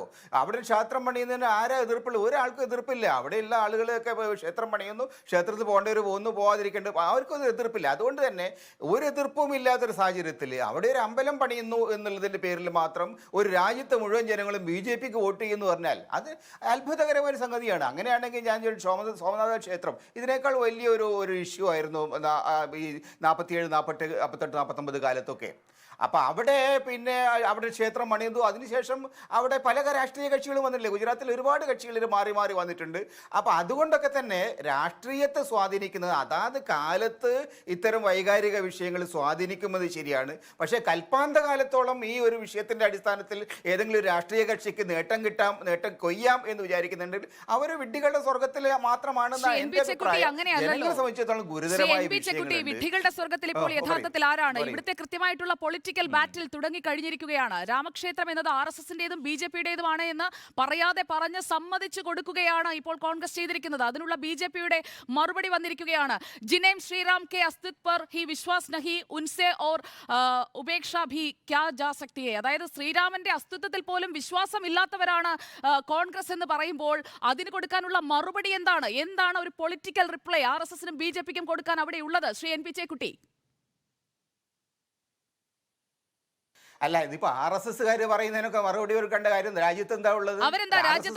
വിഡിത്തകൾ പറയുന്നുണ്ട്, അതിനൊക്കെ ആരാ മറുപടി പറയുന്നത്? അതിനൊന്നും മറുപടി പറയേണ്ട കാര്യമില്ല. RSS പലതും പറയും, BJP പലതും പറയും. അതൊരു രാഷ്ട്രീയമായിട്ടുള്ള RSS ഒരു രാഷ്ട്രീയ പ്രസ്ഥാനത്തിന്റെ ഭാഗമായിട്ട് വാലായിട്ട് നിൽക്കുകയാണെങ്കിൽ RSS മറുപടി അറിയിക്കുന്നില്ല. കുട്ടി മുസ്ലിം ലീഗും കോൺഗ്രസും പറയുന്നതിനേക്കാൾ ഈ രാജ്യം ഭരിക്കുന്ന പാർട്ടിയുടെ പ്രധാനമന്ത്രി RSSകാരനാണ്. ആ പ്രധാനമന്ത്രിയാണ് ഈ പ്രാൺ പ്രതിഷ്ഠയ്ക്ക് പോകുന്നത്. അപ്പോൾ ശ്രീരാമന്റെ അസ്തിത്വത്തിൽ വിശ്വാസമില്ല ാണ് കോൺഗ്രസ് എന്ന BJPയുടെ ഔദ്യോഗികമായ മറുപടി വന്നിരിക്കുകയാണ് ജയറാം രമേശിന്റെ പ്രസ്താവനയ്ക്ക്. അതിനെന്താണ് മറുപടിയുള്ളത്? അല്ല, അതിനുള്ള മറുപടി അവര് ഇപ്പൊ ഈ വിഷയത്തിൽ വളരെ ശക്തമായിട്ടുള്ള ചില അഭിപ്രായങ്ങൾ പറഞ്ഞ ശൈവരെ കുറിച്ച് മോശം പറഞ്ഞിരിക്കുന്ന ആളുകൾ, ശൈവർക്ക് അതിനെക്കുറിച്ച് അറിയില്ല എന്ന് പറഞ്ഞിരിക്കുന്ന ശങ്കരാചാര്യരെ പോലും തിരുത്തുന്ന ആളുകൾ ഇവിടെയുണ്ട്. അപ്പൊ ശങ്കരാചാര്യർക്ക് ഹിന്ദുയിസത്തെ കുറിച്ച് അറിയില്ല എന്നാണ് അവർ വിചാരിക്കുന്നത്. അപ്പൊ ഇത്തരം കാര്യങ്ങൾ ഹിന്ദു കമ്മ്യൂണിറ്റിക്കകത്തുള്ള ഒരുപാട് ആഭ്യന്തര ഭിന്നതകളുണ്ട്, ആഭ്യന്തര സംഘർഷങ്ങളുണ്ട്, ഭിന്നതകളുണ്ട്, ചരിത്രപരമായിട്ടുള്ള വൈജാത്യങ്ങളുണ്ട്. അതൊന്നും മനസ്സിലാകാതെ ഇത്തരത്തിലുള്ള കാര്യങ്ങളിൽ ഏകപക്ഷീയമായ നിലപാടെടുക്കുകയാണെങ്കിൽ ഹിന്ദു കമ്മ്യൂണിറ്റിക്കകത്തുള്ള ഭിന്നതകളാണ് പുറത്തേക്ക് വരാൻ പോകുന്നത്. അല്ലാതെ ഹിന്ദുക്കളും മറ്റു സമുദായങ്ങളും തമ്മിലുള്ള ഭിന്നതകളുടെ വിഷയം തീർന്നിരിക്കുന്നു. ഹിന്ദുക്കളും മുസ്ലിങ്ങളും തമ്മിൽ ഈ വിഷയത്തിൽ തർക്കമില്ല. അതുകൊണ്ടൊക്കെ തന്നെ BJPക്ക് ഈ വിഷയം രാഷ്ട്രീയമായിട്ട് നേട്ടം കൊയ്യാൻ ശ്രമിക്കാം എന്നല്ലാതെ അവർക്ക് നേട്ടം കിട്ടുകയില്ല. അവർക്ക് ആദ്യം മുന്നേ മറുപടി പറയേണ്ടി വരിക ശങ്കരാചാര്യരടക്കമുള്ള ആളുകൾ ഉന്നയിക്കുന്ന വളരെ നൈതികമായ പ്രശ്നത്തോടാണ്, സൈദ്ധാന്തികമായ പ്രശ്നത്തോടാണ്. ആ പ്രശ്നം ഹിന്ദു സമുദായത്തിന്റെ ആദ്യകാലം മുതലെയുള്ള ആഭ്യന്തരമായിട്ടുള്ള സംഘർഷങ്ങളുടെയും ഭിന്നതകളുടെയും ഒക്കെ തന്നെ ഭാഗമായിട്ടുള്ളതാണ്. ഇത് ചുരുങ്ങിയ ഒരു സംഗതിയായിട്ട് കാണേണ്ടതില്ല. ഇത്തരം ഭിന്നതകൾ ഇന്ത്യയുടെ ചരിത്രത്തിന്റെ ഭാഗമായിട്ടുള്ളതാണ്. വളരെ ഗുരുതരമായിട്ട് കർണാടകയിലൊക്കെ ഉണ്ടായിരിക്കുന്ന പല പ്രസ്ഥാനങ്ങളുടെ അടിത്തറ ഈ തരത്തിലുള്ള ഭിന്നതകൾ തന്നെയാണ്. ശരി, ശ്രീ ഷാഫി ചാലിയും കോൺഗ്രസിന്റെ ഒരു മികച്ച മതേതര നിലപാടാണ് എന്നുള്ള കാര്യത്തിൽ സംശയമില്ല. ഇപ്പോഴത്തെ സാഹചര്യത്തിൽ ഒരു ധീരമായ നിലപാട് എന്ന് വേണമെങ്കിൽ പറയാം. വലിയ രൂപത്തിൽ നഷ്ടങ്ങൾ ഉണ്ടാക്കുന്ന തീരുമാനം കൂടിയാണ്. തെരഞ്ഞെടുപ്പ് വിജയം ലക്ഷ്യമിട്ടുള്ള പൊളിറ്റിക്കൽ പ്രോജക്റ്റാണ് രാമക്ഷേത്ര ശിലാസ്ഥാപനം എന്നാണ് ജയറാം രമേശ് പറഞ്ഞിരിക്കുന്നത്. നിർമ്മാണം പൂർത്തിയാകാത്ത ക്ഷേത്രമാണ് BJP RSS നേതാക്കൾ ഉദ്ഘാടനം ചെയ്യുന്നതെന്നാണ് ജയറാം രമേശ് പറഞ്ഞത്. വിശ്വാസം ഒരു വ്യക്തി കേന്ദ്രീകൃത വിഷയമാണ്. 2019 സുപ്രീം കോടതി വിധിയും ദശലക്ഷക്കണക്കിന് രാമഭക്തരുടെ വികാരവും മാനിക്കുന്നു എന്നും മാന്യമായി പറഞ്ഞു വെക്കുന്നുണ്ട്. ഇതിനിടയിൽ BJP ഇപ്പോൾ ക്ഷണിതാക്കൾ മാത്രമാണ് എന്ന് അവകാശപ്പെടുന്ന BJP ഏത് രൂപത്തിൽ പ്രതികരിച്ചു എന്നുള്ളത് കണ്ടതാണ്. ഇപ്പോൾ കോൺഗ്രസിൽ ഇക്കാര്യത്തിലൊരു ഏക സ്വഭാവം അല്ലെങ്കിൽ ഏകരൂപത്തിലുള്ള പ്രതികരണം പ്രതീക്ഷിക്കാമോ? കാരണം അങ്ങോട്ടേക്ക് പോകേണ്ടതുണ്ട് എന്ന് ഹിമാചൽ മുഖ്യമന്ത്രി പറയുന്നുണ്ട്. രാമഭക്തിയെക്കുറിച്ച് DK ശിവകുമാർ വലിയ തോതിൽ വാചാലനാകുന്നുണ്ട്. അപ്പോൾ കോൺഗ്രസിന് ഇക്കാര്യത്തിലൊരു ഏകീകൃത നിലപാട് ഉണ്ടോ ശ്രീ ഷാഫി ചാലിയം? ഇല്ല, ഇന്ത്യയിലെ ഓരോ സംസ്ഥാനങ്ങൾ തമ്മിൽ രാഷ്ട്രീയമായാലും അതുപോലെ തന്നെ മതവിശ്വാസത്തിന്റെ കാര്യത്തിലൊക്കെ ഒരുപാട് വൈവിധ്യങ്ങളുണ്ട്. നമ്മുടെ സൗത്ത് ഇന്ത്യയിലെ രാഷ്ട്രീയമല്ല ഉത്തരേന്ത്യയിൽ. അതുകൊണ്ട് തന്നെ കോൺഗ്രസ് എന്നത് എല്ലാ സംസ്ഥാനത്തും വേരുള്ള പാർട്ടിയാണ്. അപ്പോൾ ഓരോ സംസ്ഥാനത്തും പ്രത്യേകമായ രാഷ്ട്രീയമാണ്, പ്രത്യേകമായ ധ്രുവീകരണമാണ്. അപ്പൊ സ്വാഭാവികമായി ഓരോ സ്റ്റേറ്റിനും ഓരോ പൊളിറ്റിക്കൽ സ്ട്രാറ്റജി കോൺഗ്രസ് ഉണ്ടാവും. അത് മുൻകാലങ്ങളിൽ തൊട്ട് കോൺഗ്രസിൽ ഒരുപാട് വൈരുദ്ധ്യങ്ങളും അങ്ങോട്ടും ഇങ്ങോട്ടും അഭിപ്രായം പറയലൊക്കെ കോൺഗ്രസ് നാം ധാരാളം കേൾക്കുന്നതാണ്. അവസാനം അതിന്റെ ഹൈക്കമാൻഡ് കേന്ദ്ര നേതൃത്വം ഒരു തീരുമാനം എടുക്കുമ്പോൾ എല്ലാവരും അത് അംഗീകരിക്കലാണ് പതിവ്. ഇവിടെ വിഷയം എന്താന്ന് വെച്ചാൽ ഞാൻ പറഞ്ഞതാണ് ഇതിൽ, അതായത് കോൺഗ്രസ് BJP ഈ രാമക്ഷേത്ര പ്രതിഷ്ഠ ചടങ്ങ് വെച്ച് കളിക്കുന്ന നിലവാരം കുറഞ്ഞ രാഷ്ട്രീയം അത് ഓരോന്നായി എടുത്തു പറഞ്ഞു. ഇന്ത്യയുടെ രാഷ്ട്രപതിയെ ലോക്സഭയുടെ ചടങ്ങുകൾക്ക് പോലും ക്ഷണിച്ചില്ല. എന്താ കാരണം? ഒന്നൊരു പട്ടികജാതി, രണ്ടൊരു വിധവ. അതൊരു ലക്ഷണക്കേടാണ്, മനസ്സിലാക്കണം. ഇപ്പോൾ തന്നെ രാഷ്ട്രപതിനെ വിളിച്ചോ? മുൻ രാഷ്ട്രപതി കോവിന്ദ് വിളിച്ചോ? വിളിക്കൂല. അപ്പൊ വളരെ കൃത്യമായി ഇവരെ പൊളിറ്റിക്സ് എന്താണെന്നുള്ളത് ഇവർക്ക് ഇത് വെച്ചിട്ട് എന്താണ് ഈ രാജ്യത്ത് മറ്റൊരു ധ്രുവീകരണം. 2024 തെരഞ്ഞെടുപ്പിൽ ഇവർ നിരായുധരാണ്. ഇവരുടെ കയ്യിൽ ഒന്നുമില്ല. ഇനി കത്തിക്കാനുള്ള ഒക്കെ കത്തിച്ചു കഴിഞ്ഞു. മാത്രമല്ല ഉത്തരേന്ത്യയിൽ കഴിഞ്ഞ 5 സ്റ്റേറ്റിലെ തെരഞ്ഞെടുപ്പ്, ആ തെരഞ്ഞെടുപ്പിൽ നിങ്ങൾ മനസ്സിലാക്കൂ, ആ തെരഞ്ഞെടുപ്പിൽ ഒരൊറ്റ മുസ്ലിങ്ങളും ഒറ്റ ദളിതരും കോൺഗ്രസിന് വോട്ട് ചെയ്തിട്ടില്ല. എന്താ കാരണം? വോട്ട് ചെയ്യാൻ ധൈര്യമില്ല അവർക്ക്. ഏതെങ്കിലും ഒരു ഗ്രാമത്തിൽ ഒരു BJP-കാരൻ തോറ്റാൽ ആ മുസ്ലിം ഗ്രാമം അവിടെ ഉണ്ടാവില്ല, ആ ദളിത് ഗ്രാമം അവിടെ ഉണ്ടാവില്ല. എല്ലാ മുസ്ലിങ്ങളും എല്ലാ ദളിതരും ഭയപ്പെട്ട് BJP-ക്ക് വോട്ട് ചെയ്ത്. വേണം ആ കണക്കെടുത്ത് ഓരോ മണ്ഡലം തിരിച്ച് ഞാൻ കണക്കെടുത്ത് വെച്ചു. എന്നിട്ടും 33.9% വോട്ട് കോൺഗ്രസിന് കിട്ടിയിട്ടുണ്ടെങ്കിൽ അത് കറകളഞ്ഞ മതേതരവാദികളായി ഹിന്ദുക്കളെ വോട്ടാ. അത് ചെറിയ മാർജിൻ അല്ലത്. അത് ശരിക്കും BJP-ക്ക് അറിയാം. അപ്പം മൈനസായ മൈനോറിറ്റി വോട്ടും ഈ മതേതരവാദികളായ ഇത്ര കടുത്ത സമ്മർദ്ദത്തിലും 44% ഇന്ത്യ രാജ്യത്ത് പിന്നെ നല്ല മതേതരത്തിൽ വിശ്വസിക്കുന്ന ഹിന്ദുക്കൾ ഇത് രണ്ടും കൂട്ടിയാൽ എന്ത് സംഭവിക്കും? 2024 അധികാരം മാറും. ഇത് കൃത്യമായി BJP-ക്ക് അറിയാം. ശ്രീ ഷാഫി ചാലിയം, താങ്കൾ ഇപ്പോൾ ഒരു വാക്ക് ഉപയോഗിച്ചല്ലോ, നല്ല മതേതരത്വം. അതെന്താണ്? രാമനെ തള്ളി പറയുന്നതാണോ നല്ല മതേതരത്വം? രാമക്ഷേത്രത്തിന്റെ നിർമ്മാണത്തിന് പോകേണ്ട, പ്രാണപ്രതിഷ്ഠയ്ക്ക് പോകേണ്ട എന്ന് പറയുന്നതാണോ നല്ല മതേതരത്വം? ചിലരോട് മാത്രം അടുപ്പം കാട്ടുന്നത്, ഹമാസിന്റെ പ്രധാനപ്പെട്ട നേതാവിനെ കേരളത്തിലേക്ക് ക്ഷണിക്കുന്നത്, അതാണോ നല്ല മതേതരത്വം താങ്കളുടെ? ആരാ രാമനെ തള്ളി പറഞ്ഞത്? രാമക്ഷേത്രത്തിലേക്ക് പോകുന്നത് അത് പൊളിറ്റിക്കൽ പ്രോജക്റ്റ് ആണെന്നല്ലേ കോൺഗ്രസ് പറഞ്ഞത്? അത് തള്ളി പറയലല്ലേ? രാമനെ അങ്ങനെ വിട്ടുകൊടുക്കേണ്ടതാണോ? അല്ലെങ്കിൽ രാമൻ എല്ലാവരുടേതുമാണ് എന്ന് പറഞ്ഞ ഒരു പാരമ്പര്യം ഉണ്ടല്ലോ രാജ്യത്തിന്. അപ്പോൾ അതിനെ പൊളിറ്റിക്കൽ പ്രോജക്റ്റ് ആക്കി അവതരിപ്പിക്കുന്നതിലെ ആ ഒരു അപാകത ചൂണ്ടിക്കാണിക്കേണ്ടതല്ലേ? ചിലയിടത്ത് മാത്രം പ്രയോഗവൽക്കരിക്കപ്പെടേണ്ടതാണോ ഈ താങ്കൾ പറയുന്ന മതേതരത്വം? ഇത് BJP കൺവെൻഷനിൽ പോയി സംസാരിക്കണേ. ഇവിടുന്ന് ഞങ്ങളോട് ശ്രീ ഷാഫി ചാലിയം, താങ്കളെ ഞാൻ അങ്ങനെ വ്യക്തിപരമായി അവഹേളിക്കാൻ ഉദ്ദേശിക്കുന്നില്ല. താങ്കളുടെ സംസ്കാരമല്ല എന്റേത്. അത് ശരി, ഞങ്ങളുടെ സംസ്കാരമല്ല എന്റേത്. ഒട്ടും ഫോളോ ചെയ്യാൻ പറ്റാത്ത ഒരു സംസ്കാരത്തിനകത്താ സുജയ് അടക്കുന്നത്. അത് കേരളത്തിൽ എല്ലാവർക്കും അറിയാം. എന്റെ ചോദ്യമല്ലേ രാമൻ ആര് തള്ളി പറഞ്ഞു? തോന്നിയാസം പറഞ്ഞു, വേണ്ടത്ത് പറയരുത്. രാമക്ഷേത്രത്തിന്റെ ക്ഷണം എന്തുകൊണ്ട് നിരസിച്ചു എന്നുള്ളത് ആ പാർട്ടി വ്യക്തമാക്കി. അതിന്റെ അർത്ഥം രാമനെ തള്ളി പറയല. രാമൻ ഇന്ത്യയിലെ കോടാനുകോടി വരുന്ന ഹിന്ദു വിശ്വാസികളുടെ അവരുടെ ദൈവസങ്കല്പപ്പെട്ടാണ്. അതിന് രാമനെ തള്ളി പറഞ്ഞതാക്കുക ഈ ഫ്ലോർ ഉപയോഗിച്ചിട്ട്. ഈ ഫ്ലോറിന് ആ പരിപാടി എടുക്കരുത്. അത് ആ BJP-ന്റെ ഓഫീസിൽ പോയി പറഞ്ഞാൽ മതി. ഞാൻ ഇവിടെ പോയി പറയണമെന്ന് ഷാഫി ചാലിയമല്ല എനിക്ക് ശമ്പളം തരുന്നത്. ഞാൻ ചെയ്യുന്ന ജോലി എങ്ങനെ വേണമെന്ന് തീരുമാനിക്കേണ്ടതും ശ്രീ ഷാഫി ചാലിയമല്ല. ദയവായി അത് മനസ്സിലാക്കൂ. പിന്നെ താങ്കൾ ആഗ്രഹിക്കുന്ന രീതിയിൽ ഞാൻ സംസാരിക്കണമെന്ന് താങ്കൾ നിർബന്ധം പിടിക്കണം. ഇത്രയും പ്രകോപിതനാകുന്നത് എന്തിനാണ്? ഒരു ചെറിയ ഇടവേള. ശ്രീ മിഥുൻ വിജയകുമാർ, നേരത്തെ ശ്രീ NP ചേക്കുട്ടി ഇവിടെ ചൂണ്ടിക്കാണിച്ച കാര്യങ്ങൾ, അതായത് രാമഭക്തരെയും ശൈവഭക്തരെയും വേർതിരിക്കാൻ നോക്കുന്നു, ഹിന്ദു സനാതന സംവിധാനങ്ങളെ സൈഡ് ലൈൻ ചെയ്യുന്നു, VHP, RSS, BJP എന്നീ സംവിധാനങ്ങൾ പൂർണ്ണ നിയന്ത്രണം എടുക്കുന്നു. ഇതാണ് ശങ്കരാചാര്യരെ പ്രകോപിപ്പിച്ച കാര്യങ്ങൾ. അതോടൊപ്പം തന്നെ രാമക്ഷേത്ര നിർമ്മാണം പൂർത്തിയാകുന്നതിന് മുമ്പ് പ്രതിഷ്ഠാകർമ്മം. ഒരുപക്ഷെ CPM-ന്റെ ജനറൽ സെക്രട്ടറി സീതാറാം യെച്ചൂരി പറഞ്ഞ അതേ കാരണങ്ങൾ തന്നെയാണ് യഥാർത്ഥത്തിൽ ഇന്ന് കോൺഗ്രസ് പറഞ്ഞിരിക്കുന്നത്. അപ്പോൾ മതേതര പാർട്ടികളെല്ലാം തന്നെയും ഇക്കാര്യത്തിൽ ഒരുമിച്ച് നിൽക്കുന്ന, ഒരുപക്ഷെ ഇന്ത്യ മുന്നണിയിൽ ചില കക്ഷികൾക്ക് വ്യത്യസ്ത അഭിപ്രായം ഉണ്ടാവുമായിരിക്കും, പക്ഷേ ഏതാണ്ട് ഒരുമിച്ച് നിൽക്കുന്ന ഒരു സമീപനത്തിലേക്ക് അവർ വന്നിരിക്കുന്നു. ഇതിനെങ്ങനെ ആയിരിക്കാം BJP-യും RSS-ഉം പ്രതിരോധിക്കാൻ പോകുന്നത്? അല്ലെങ്കിൽ എങ്ങനെയാണ് ആ ഒരു പൊളിറ്റിക്കൽ ആംഗിൾ BJP ഡിഫെൻഡ് ചെയ്യുക? നികേഷ് കുമാർ, ഞാൻ ചോദിച്ചത് ശ്രീ മിഥുൻ വിജയകുമാർ. എനിക്ക് ഒരു മിനിറ്റ് പറഞ്ഞോട്ടെ. നിങ്ങൾ ചോദ്യം ചോദിക്കുക, പരിഹസിക്കുക, എന്നിട്ട് ഇടവേളയിലേക്ക് പോവുക. ഇത് ശരിയല്ല. നമുക്ക് വരാം ശ്രീ ഷാഫി ചാലിയം. മിഥുൻ പറയട്ടെ. ഞാനിവിടെ ശ്രീ NP ചേക്കുട്ടി പറഞ്ഞ കാര്യങ്ങളിലേക്ക് തന്നെ വരാം. ഒന്നാമത്തെ കാര്യം, അദ്ദേഹം ശങ്കരാചാര്യനെ കൂട്ടിയത് കൊണ്ടാണ് പറഞ്ഞത്. എന്താ പറയുക, അദ്ദേഹം മനസ്സിലാക്കേണ്ട ഒരു കാര്യം എന്താ വെച്ചാൽ, ഹിന്ദുയിസം എന്ന് പറയുന്ന ഒരു സിംഗിൾ സ്കൂൾ ഓഫ് തോട്ട് അല്ല. അതിന് ഈ അബ്രഹാമിക് മതങ്ങളെ പോലെ ഏതെങ്കിലും ഒരു പുസ്തകമോ അല്ലെ ഏതൊരു വ്യക്തിയിലേക്കോ നിങ്ങൾക്ക് കോട്ട് ചെയ്ത് റെഫറൻസ് എടുത്തുകൊണ്ട് പോകേണ്ട ഒരു മതമല്ല. അതിൽ ഏത്തീസം പോലും ഹിന്ദുയിസത്തിലുണ്ട്. അപ്പോൾ അങ്ങനെ എന്താ പറയുക, പല ഐഡിയോളജികളെയും ഇൻക്ലൂഡ് ചെയ്യുന്ന വളരെ ഇൻക്ലൂസീവ് ആയിട്ടുള്ള, വളരെ ബ്രോഡ് ആയിട്ടുള്ള ഒരു സെക്യുലർ ആസ്പെക്ട് ഉള്ള ഒരു മതമാണ്. അതിന് ശരിക്കും മതം എന്ന് പറയാൻ പറ്റില്ല. It's actually a way of living എന്ന് പറയുന്നതാണ് ശരിക്കും അതിന്റെ ഒരു ശരി. അപ്പോൾ ഏതെങ്കിലും ഒരു വ്യക്തിയെ കോട്ട് ചെയ്തുകൊണ്ട് അദ്ദേഹം ആ ഒരു റെഫറൻസ് എടുത്തുകൊണ്ട് സംസാരിക്കുകയാണെങ്കിൽ അത് അദ്ദേഹത്തിന്റെ പൊളിറ്റിക്സിന് ചേർന്ന് നിൽക്കുന്ന ഒരു കാര്യമായതുകൊണ്ട് മാത്രമാണ്. അല്ലാതെ അദ്ദേഹം ഹിന്ദു മതത്തിലെ ഈ പറയുന്ന പോലുള്ള ആളുകളൊക്കെ എന്താ പറയുക ഫോളോ ചെയ്യുന്നത് കൊണ്ടോ അല്ലെങ്കിൽ അവരുടെ ഐഡിയോളജിയിൽ വിശ്വസിക്കുന്നത് കൊണ്ടോ ഒന്നുമല്ല. പിന്നെ അദ്ദേഹം ഇവിടെ പറഞ്ഞ മറ്റൊരു കാര്യം, BJP ഇവിടെ ശ്രീ മിഥുൻ വിജയകുമാർ, ഇവിടെ ആരൊക്കെ തമ്മിലാണ് ഈ സംവാദം നടക്കുന്നത്?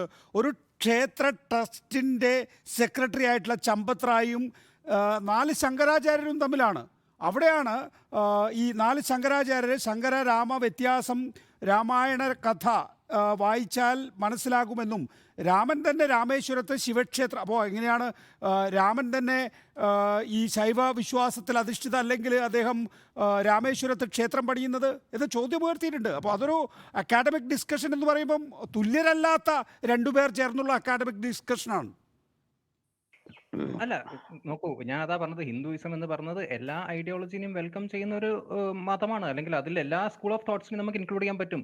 ഇതാണ് ശരി, അതാണ് ശരി എന്ന് പറഞ്ഞ് നമുക്കൊരു കൺക്ലൂഷനിലേക്ക് എത്താൻ പറ്റില്ല എന്നാണ് ഞാൻ ഇവിടെ പറയാൻ ഉദ്ദേശിച്ചത്. പിന്നെ ഇവിടെ ശ്രീ എൻ പി ചേക്കുട്ടി ചൂണ്ടിക്കാണിച്ച മറ്റൊരു കാര്യം, BJP സുജയ പാർവതി ഒരു ട്വീറ്റ് വായിക്കുകയുണ്ടായി BJPയുടെ. അപ്പൊ അതില് അവർ പറയുന്നുണ്ട് ഈ ഒരു എന്താ പറയാ രാമക്ഷേത്ര പ്രൊജക്ടിനെ ഒരു പൊളിറ്റിക്സിന് വേണ്ടി ഉപയോഗിക്കുകയാണ് കോൺഗ്രസ് എന്ന കാര്യമാണ് അതിന്റെ ഒരു ക്രക്സ്. അപ്പൊ അതിന് ശ്രീ എൻ പി ചേക്കുട്ടി പറഞ്ഞത് എന്താ, BJP പറയുന്ന കാര്യങ്ങൾക്കൊക്കെ എന്ത് മറുപടി കൊടുക്കാനാണ്? അതല്ലേ നമ്മുടെ ഡെമോക്രസീന്റെ ഒരു സൗന്ദര്യം. കാരണം അവിടെ ഭരിക്കുന്ന പാർട്ടിക്ക് പ്രതിപക്ഷം ചോദ്യങ്ങൾ ചോദിക്കുക, അല്ലെങ്കിൽ എൻ പി ചേക്കുട്ടി എന്തു പറഞ്ഞു എന്നുള്ളതല്ലല്ലോ നമ്മുടെ ചർച്ച. നമ്മുടെ ചർച്ച എന്ന് പറയുന്നത്, നോക്കൂ, ശങ്കരാചാര്യർ, നോക്കൂ സാർ, ഇത്രയേ ഉള്ളൂ സാർ, ഒന്ന് കേൾക്കൂ. ശങ്കരാചാര്യരായിട്ടുള്ള 4 ശങ്കരാചാര്യർ ഒരു നിലപാട് പറയുന്നു. ചമ്പത് റായ് എന്ന് പറയുന്ന ഒരു ട്രസ്റ്റിന്റെ സെക്രട്ടറി ഒരു അഭിപ്രായം പറയുന്നു. ഇക്കാര്യത്തിൽ നമ്മൾ സാധാരണഗതിയിൽ കേൾക്കുക ആരെയാണ്? അത് സന്യാസി വര്യന്മാരെയാണ്, ശങ്കരാചാര്യന്മാരെയാണ്. അവർക്ക് അങ്ങനെ ഒരു നിലപാടുണ്ട്. അതിനെ എങ്ങനെയാണ് BJP പ്രതിരോധിക്കാൻ പോകുന്നത്? അങ്ങനെ ഒരു ട്വിസ്റ്റ് ഒരുപക്ഷെ BJP പ്രതീക്ഷിച്ചിട്ടുണ്ടാവില്ല. കോൺഗ്രസ് തന്നെ ഇത്രയും കാലം കാത്തിരുന്നത് ഈ നിലയിലുള്ള ഒരു പ്ലാറ്റ്ഫോം കിട്ടുന്നതിന് വേണ്ടി. ആ പ്ലാറ്റ്ഫോം കോൺഗ്രസിന് കിട്ടിയോണ്ടായിരിക്കാം ധൈര്യത്തോടു കൂടി മുന്നോട്ട് വന്നിട്ടുള്ളത്. അതാണ് എൻ്റെ ചോദ്യം. നോക്കൂ, പ്രാണപ്രതിഷ്ഠാ ചടങ്ങുമായി ബന്ധപ്പെട്ട കാര്യത്തിലല്ലേ ഈ തർക്കം വന്നത്. പ്രാണപ്രതിഷ്ഠാ ചടങ്ങ് എന്ന് പറയുന്നത് ആ ഒരു ഐഡലിനെ അവിടെ സ്ഥാപിക്കുക എന്നൊരു കാര്യമാണല്ലോ. അപ്പോൾ അതിന്റെ മുഹൂർത്തം നോക്കിയിട്ടും അതിന് ഏറ്റവും ഉത്തമമായ മുഹൂർത്തം നോക്കിയിട്ടാണ് ഈ കാര്യങ്ങളൊക്കെ ചെയ്യുന്നതാണെന്ന് ഞാൻ മനസ്സിലാക്കുന്നത്. കാരണം ഞാൻ ഇതിന്റെ ഹിന്ദുയിസത്തിൽ ഒരു എക്സ്പേർട്ട് ഒന്നുമല്ല. പക്ഷേ ഇങ്ങനെയുള്ള കാര്യങ്ങൾക്ക് മുഹൂർത്തം നോക്കിയാണ് പലപ്പോഴും ചെയ്യാറുള്ളത്. അപ്പൊ പ്രൊജക്ട് പൂർണ്ണമായും കംപ്ലീറ്റ് ആയിട്ടില്ലെങ്കിൽ പോലും പലപ്പോഴും ആ മുഹൂർത്തം ഒത്തുവരുന്ന സാഹചര്യത്തിൽ അങ്ങനെയുള്ള ചടങ്ങുകളൊക്കെ നടത്തുന്ന ഒരു പാരമ്പര്യം ഹിന്ദുയിസത്തിലുണ്ട്. അതിപ്പം ഈ വീടിന്റെ ഭവന നിർമ്മാണമൊക്കെ കഴിഞ്ഞിട്ട് നമ്മൾ ഈ ഒരു പാലുകാച്ചൽ ചടങ്ങൊക്കെ പലപ്പോഴും വീട് പൂർണ്ണമായും നിർമ്മിച്ച് കഴിഞ്ഞതിന് ശേഷമല്ല കേരളത്തിൽ. നമുക്ക് പുറത്തെ കാര്യങ്ങൾ അറിയില്ല. കേരളത്തിൽ അങ്ങനെ ഒരു സാഹചര്യം എപ്പോഴെങ്കിലും ശ്രീ മിഥുൻ വിജയകുമാർ താങ്കളുടെ ശ്രദ്ധയിൽപ്പെട്ടിട്ടുണ്ടോ? എൻ്റെ ഇല്ല. ഞാൻ കണ്ടിട്ടുണ്ട് ഒരുപാട് സ്ഥലങ്ങളിൽ കണ്ടിട്ടുണ്ട്. താങ്കൾക്ക് വേണമെങ്കിൽ ഹിന്ദു മതവിശ്വാസികളോട് തന്നെ നേരിട്ട് ചോദിക്കാവുന്ന കാര്യമാണ്. പൂർണ്ണമായിട്ടും അതിന്റെ കംപ്ലീഷൻ കഴിഞ്ഞിട്ട് മാത്രമല്ല നമ്മൾ പാലുകാച്ചൽ നടത്താറ്. പലപ്പോഴും വീടിന്റെ പാലുകാച്ചലൊക്കെ നമ്മുടെ സ്വന്തം തീരുമാനമാണ്. ഒരു ക്ഷേത്രത്തിന്റെ പ്രതിഷ്ഠാ ദിനത്തിലോ പുനഃപ്രതിഷ്ഠാ കാര്യത്തിലോ എപ്പോഴാണ് താങ്കൾക്ക് അങ്ങനെ ഒരു സംഭവം കേരളത്തിൽ ചൂണ്ടിക്കാണിക്കാൻ? പോട്ടെ, കേരളത്തിന് പുറത്തായാലും കുഴപ്പമില്ല, എനിക്കറിയില്ലെങ്കിലും ഞാനത് സമ്മതിച്ചു തരാം. അല്ല നികേഷ്, ഞാൻ പറഞ്ഞൊരു കാര്യം, ഇവിടെ ഇങ്ങനെ എന്താ പറയുക, ഒരു സിംഗിൾ ഐഡിയോളജി മാത്രം വിശ്വസിച്ചുകൊണ്ടാൽ ഒരു വ്യക്തി പറഞ്ഞത് ശരിയാണെന്ന് പറയുന്നതിലും എനിക്ക് അത്ര എന്താ പറയുക, ഹിന്ദുയിസം അങ്ങനത്തെ ഒരു മതമല്ല. കാരണം അത് തർക്കങ്ങളിലൂടെ മാത്രം പോകുന്ന ഒരു തർക്കശാസ്ത്രത്തിലൂടെ മാത്രം വളർന്നു വന്നൊരു മതമാണ്. അങ്ങോട്ടും ഇങ്ങോട്ടും പല അഭിപ്രായങ്ങളും അഭിപ്രായ വ്യത്യാസങ്ങളും എന്നിട്ടൊരു കൺക്ലൂഷനിലേക്ക് എത്തുകയും അങ്ങനെയൊക്കെയുള്ള ഒരു പാരമ്പര്യമാണ് ഹിന്ദു മതത്തിനുള്ളത്. അപ്പൊ താങ്കൾക്ക് ഒരു ശങ്കരാചാര്യനെ കൂട്ടിയത് കൊണ്ട് മാത്രം പറയാൻ പറ്റില്ല. കാരണം അതിലും വിദഗ്ധരായിട്ടുള്ള മറ്റു ചിലർക്ക് മറ്റൊരു അഭിപ്രായങ്ങളും അങ്ങനെ ഒരു കോട്ട് വന്നിട്ടില്ല നമ്മുടെ മുന്നിൽ. അങ്ങനെ ഒരു ഉദ്ധരണി നമ്മുടെ മുന്നിൽ ഇല്ല. താങ്കൾ ഹിന്ദുയിസം പൂർണ്ണമായിട്ടും വായിച്ചിട്ടാണോ? അല്ല സാർ, എനിക്ക് അറിയാത്തൊരു ഏർപ്പാടാണിത്. പക്ഷേ എങ്കിൽ പോലും എനിക്ക് ശങ്കരാചാര്യരെ ഉദ്ധരിക്കാനാകുന്നു. മറുഭാഗത്തൊരു ഉദ്ധരണി എൻ്റെ മുന്നിൽ ഇല്ല. അല്ല, ഉടനെ തന്നെ അതിനും ഒരു എക്സ്പ്ലനേഷൻ വരും. തീർച്ചയായിട്ടും ആ മറുഭാഗവും ഉണ്ട്. അതാണ് ഹിന്ദുയിസത്തിന്റെ ഭംഗി തന്നെ. കാരണം ഹിന്ദുയിസത്തിൽ ഒരിക്കലും ഇതാണ് ശരി, ഇതാണ് തെറ്റ്, അല്ലെങ്കിൽ എന്താ പറയുക ഏകദൈവ വിശ്വാസം അങ്ങനെയുള്ള കാര്യങ്ങളില്ല. കാരണം ഈ പ്രാണപ്രതിഷ്ഠാ ചടങ്ങ് അവിടെ നടക്കുന്നുണ്ടെങ്കിൽ അതിനൊരു കാര്യം എവിടെ ഇത് എഴുതി ചിട്ടപ്പെടുത്തിയെന്ന് എനിക്ക് അറിയില്ല. ഞാൻ അതിന്റെ റെഫറൻസ് എടുത്തിട്ടില്ല സത്യം പറയുകയാണെങ്കിൽ. പക്ഷെ അങ്ങനെ എവിടെയെങ്കിലും ഒരു പുസ്തകത്തിൽ എഴുതിയിട്ടുണ്ടെന്ന് നികേഷ് ഒന്ന് വായിച്ച് കേൾപ്പിക്കാൻ പറ്റുമോ? ഇങ്ങനെ തന്നെ നടക്കണം, ഇങ്ങനെ വേണം എന്ന് എവിടെയെങ്കിലും ഒരു ഹിന്ദു മതവിശ്വാസം എന്ന് ഞാനല്ലല്ലോ പറയുന്നത്. ഞാൻ പറയാൻ ആളല്ല എന്നുള്ളത് കൊണ്ടാണ് ഞാൻ ഉദ്ധരിച്ചു പോകുന്നത്. നോക്കൂ, ഞാൻ വ്യക്തികളെയാണ് കോട്ട് ചെയ്യുന്നത്. 4 ശങ്കരാചാര്യരെയാണ് ഞാൻ കോട്ട് ചെയ്യുന്നത്. അവർ പറയുന്ന 4 കാരണങ്ങൾ: ഒന്ന്, രാമക്ഷേത്ര നിർമ്മാണം പൂർണ്ണമല്ല, രാമഭക്തരെയും ശൈവഭക്തരെയും വേർതിരിക്കാൻ നോക്കുന്നു, ഹിന്ദു സനാതന സംവിധാനങ്ങളെ സൈഡ് ലൈൻ ചെയ്യുന്നു, VHP, RSS, BJP എന്നീ സംവിധാനങ്ങൾ പൂർണ്ണ നിയന്ത്രണം ഏറ്റെടുക്കുന്നു. ഇതൊക്കെയാണ് ശങ്കരാചാര്യരെ പ്രകോപിപ്പിച്ചതായി നമ്മൾ കാണുന്നത്. മറുഭാഗത്ത് ആരാണ് നിലപാട് പറയുന്നത്? ഈ ട്രസ്റ്റിന്റെ സെക്രട്ടറി ആയിട്ടുള്ള ചമ്പത് റായ് മാത്രമാണ്. മറുഭാഗത്ത് നമുക്കൊരു വെർഷൻ കിട്ടാനില്ല. അതുകൊണ്ടാണ് ഞാൻ താങ്കളിലേക്ക് വന്നത്. അല്ല, അദ്ദേഹത്തിന്റെ ഒരു നിലപാട് വ്യക്തമാക്കുന്നു, അതിന് മറുപടി കൊടുക്കുന്നത് ട്രസ്റ്റിന്റെ സെക്രട്ടറി. ഈ സമയത്ത് ട്രസ്റ്റുമായി ബന്ധപ്പെട്ട കാര്യങ്ങൾക്ക് മറുപടി പറയേണ്ടത് ട്രസ്റ്റിന്റെ സെക്രട്ടറി തന്നെയാണല്ലോ. അപ്പൊ അദ്ദേഹം തീർച്ചയായും മറുപടി പറഞ്ഞിട്ടുണ്ടാകുക എന്ന് വിശ്വസിക്കാനാണ് ഞാൻ ആഗ്രഹിക്കുന്നത്. റൈറ്റ്, പിന്നെ നമ്മൾ ആയിക്കോട്ടെ. ഈ ഞാൻ ഈ ഒരു താങ്കളിൽ നിന്ന് എൻ ശ്രീകുമാറിലേക്ക് പോകാൻ. എൻ ശ്രീകുമാർ, നേരത്തെ ശ്രീ ഉണ്ണി ബാലകൃഷ്ണൻ പറഞ്ഞ പോലെ ഇതൊക്കെ ഒരു അക്കാഡമിക് ഡിസ്കഷനായി പോകും. അതിനപ്പുറത്തേക്ക് BJP എന്താണ് ഉദ്ദേശിക്കുന്നത്? 22 ജനുവരി എന്ന് പറയുന്നത് ഒരു ലോക്സഭാ തെരഞ്ഞെടുപ്പിൻ്റെ ഒരു മാസം മുമ്പുള്ള അവസ്ഥയാണ്. അതായത് മാർച്ച് അവസാന വാരമാകുമ്പോഴേക്കും ഫെബ്രുവരി അവസാന വാരമാകുമ്പോഴേക്കും തന്നെ തെരഞ്ഞെടുപ്പ് പ്രഖ്യാപിക്കുന്നുള്ളതാണ്. രാമക്ഷേത്ര നിർമ്മാണം എന്ന് പറയുന്നത് LK അദ്വാനി തന്നെ ചൂണ്ടിക്കാണിച്ചതുപോലെ അതൊരു BJPയുടെ ഐഡിയോളജി മുന്നോട്ട് വെക്കാനുള്ള ആശയം തന്നെയായിരുന്നു. അല്ലാതെ രാമക്ഷേത്ര നിർമ്മാണം എന്നുള്ള ഒരൊറ്റ ദൈവീകമായിട്ടുള്ള ആത്മീയമായ വിഷയത്തിലല്ല BJP സമരം നയിച്ചിട്ടുള്ളത്. പക്ഷേ അവരുടെ ആ ഐഡിയോളജി മുന്നോട്ട് വെക്കുക എന്നുള്ളത് തന്നെയായിരുന്നു. അതിൻ്റെ ഒരു പൂർത്തീകരണമാണ്. രാമൻ ആരാണ് ഇന്ത്യയിലെ ജനങ്ങൾക്ക്, പ്രത്യേകിച്ച് വടക്കേ ഇന്ത്യയിലെ ജനങ്ങൾക്ക് എന്നറിയാം. അതുകൊണ്ട് തന്നെയാണ് ആ മുദ്രാവാക്യം ഉയർത്തി മുന്നോട്ട് പോകുന്നത്. കോൺഗ്രസിനെ സംബന്ധിച്ചിടത്തോളം അതിൽ നിന്ന് ഒഴിഞ്ഞു നിൽക്കുക എന്ന് പറയുമ്പോൾ ശ്രീ എൻ ശ്രീകുമാർ, നോക്കൂ, നരേന്ദ്രമോദി ഇനി നടത്തുന്ന എല്ലാ പ്രസംഗങ്ങളിലും നരേന്ദ്രമോദിയുടെ ഒരു പ്രത്യേകത എന്താണ്? നാട്ടുകാർക്ക് മനസ്സിലാകുന്ന വിധത്തിൽ കാര്യങ്ങൾ പറയാൻ അറിയാവുന്നയാൾ, നല്ല ക്യാമ്പയിനറാണ്. അങ്ങനെ നല്ല ആയ ആൾ ഇനി എല്ലാ പ്രസംഗങ്ങളിലും പറയാൻ പോകുന്നത് നേരത്തെ സുജിയ പാർവതി വായിച്ച ഇപ്പോഴത്തെ ട്വീറ്റും അതിൻ്റെ അപ്പുറവുമാണ്. അതിനെ പ്രതിരോധിക്കണം രാഷ്ട്രീയമായി. കോൺഗ്രസിന് സാധിക്കുമോ ശ്രീ എൻ ശ്രീകുമാർ? ശ്രീ നികേഷ് കുമാർ, നിങ്ങളുടെ കാര്യം മനസ്സിലാക്കൂ. BJPയുടെ രാഷ്ട്രീയ അജണ്ട ഈ ലോക്സഭാ തെരഞ്ഞെടുപ്പിലെ അയോധ്യ ക്ഷേത്രം തന്നെയാണ്, സംശയം വേണ്ട. അല്ലെങ്കിൽ പ്രധാനമന്ത്രി നരേന്ദ്രമോദി 2 ആഴ്ച മുമ്പ് അവിടെ റോഡ് ഷോ നടത്തുകയും അവിടെ വിമാനത്താവളത്തെക്കുറിച്ച് പറയുകയും ഒന്നും ചെയ്യേണ്ട കാര്യം ഉണ്ടായിരുന്നില്ല. ഇവർ ഈ നാട് മുഴുവൻ അക്ഷരം എന്ന് പറഞ്ഞുകൊണ്ട് എല്ലാ വീട്ടിലും കൊണ്ടുചെന്നൊരു പ്രസാദം കൊടുക്കുന്നതിന്റെ ആവശ്യം ഉണ്ടായിരുന്നില്ല. ഇത് അവരുടെ രാഷ്ട്രീയ അജണ്ട തന്നെയാണ്. പക്ഷേ ഇനി പഴയ പോലെ BJPക്ക് ആ രാഷ്ട്രീയ അജണ്ട ഉയർത്തിപ്പിടിക്കാൻ പറ്റാത്തൊരവസ്ഥ വരുന്നു. എന്തുകൊണ്ട്? ഹിന്ദു ധർമ്മം പാലിക്കുന്ന ഒരു ഹിന്ദുവിന്റെ വിശ്വാസവും ആചാരങ്ങളും കൃത്യമായി അറിയുന്ന ശങ്കരാചാര്യന്മാരും അവരെ ചുവട് പിടിച്ച് നാളെ വേറെ ചില ഹൈന്ദവ ശ്രേഷ്ഠന്മാരും ഈ ക്ഷേത്രം പൂർത്തിയാകാതെ, പ്രാണനാണ് അവിടെ പ്രതിഷ്ഠിക്കുന്നതല്ലേ പറയുന്നത്. അപ്പൊ ഒരു ക്ഷേത്രം പൂർത്തിയാകാതെ അതിൽ പ്രാണപ്രതിഷ്ഠ നടത്തുമ്പോൾ അതിൽ പ്രധാനമന്ത്രി പങ്കെടുക്കുന്നു. അതിൽ പങ്കെടുക്കുന്ന പൂജാരിമാർക്കല്ലല്ലോ അവിടുത്തെ പ്രസക്തി വരുന്നത്, പ്രധാനമന്ത്രിക്കാണ്. അപ്പൊ ഇത്തരം ഒരവസ്ഥയിൽ ആരുടെ അഭിപ്രായങ്ങൾക്കായിരിക്കും ഹൈന്ദവ വിശ്വാസികൾ മുൻതൂക്കം കൊടുക്കുക? BJPയുടെ നേതാക്കൾ പറയുന്നതിനാണോ, അതോ ശങ്കരാചാര്യന്മാർ പറയുന്നതിനാണോ, അതോ മറ്റു ഹൈന്ദവ ശ്രേഷ്ഠന്മാർ പറയുന്നതിനാണോ? നിങ്ങൾ ഈ നാല് ശങ്കരപീഠങ്ങളിലെ അധിപന്മാർ പറഞ്ഞത് നിസ്സാരമായി കാണണ്ട. അതിൽ ഒന്നോ രണ്ടോ ഒരാളെങ്കാണ്ട് കോൺഗ്രസിനോട് താല്പര്യമുള്ള ആളാണ്, മറ്റുള്ളവരൊക്കെ വളരെ നിഷ്പക്ഷമതികളാണ്. മാത്രമല്ല സന്യാസി ശ്രേഷ്ഠന്മാരെന്ന് പറഞ്ഞ് ഇന്ത്യ അംഗീകരിക്കുന്ന 4 പീഠങ്ങളിൽപ്പെട്ടവരാണ് അവർ. അപ്പൊ ഈ രാഷ്ട്രീയ അജണ്ടയെ ഹിന്ദു വിശ്വാസത്തിലുള്ളവർ തന്നെ അല്ല ശ്രീകുമാർ, അവിടെ എനിക്കൊരു ചോദ്യമുള്ളത്, ഈ ശങ്കര പീഠത്തിലുള്ള ശങ്കരാചാര്യന്മാർ താങ്കൾ പറഞ്ഞത് കണക്ക് അവർ വളരെ പ്രധാനികൾ തന്നെയാണ്. പക്ഷേ അവർ പറഞ്ഞപ്പോൾ ഒരു കാര്യം കൂടി പറഞ്ഞു. ഈ പുരി ശങ്കരാചാര്യർ പറഞ്ഞത് അവിടെ ഈ കാര്യങ്ങളെല്ലാം ചെയ്യുന്നത് നരേന്ദ്രമോദിയല്ലേ?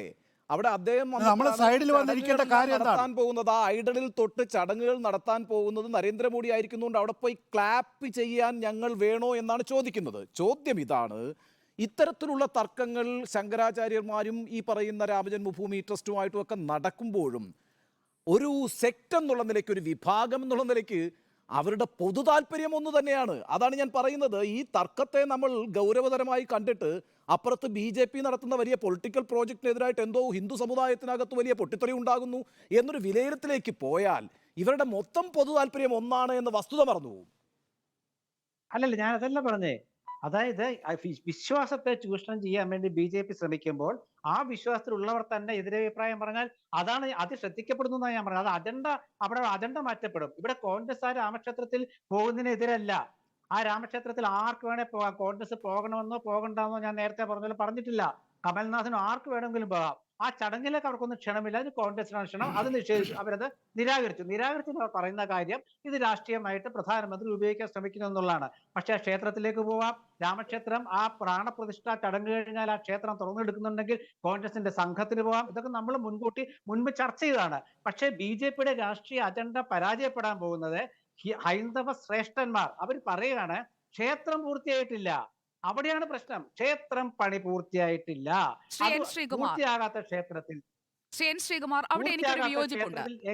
ശ്രീ എൻ ശ്രീകുമാർ, പൂർത്തിയാകാത്ത ക്ഷേത്രത്തിലെ പ്രാണപ്രതിഷ്ഠ എന്നതിൽ എനിക്കൊരു വിയോജിപ്പുണ്ട്. അങ്ങേക്ക് അതിൽ അങ്ങയുടെ ഭാഗം വ്യക്തമാക്കുകയും ചെയ്യാം. നമ്മൾ ഇല്ലാത്ത ഒരു കാര്യത്തെക്കുറിച്ച് പറയേണ്ട ആവശ്യമില്ലല്ലോ.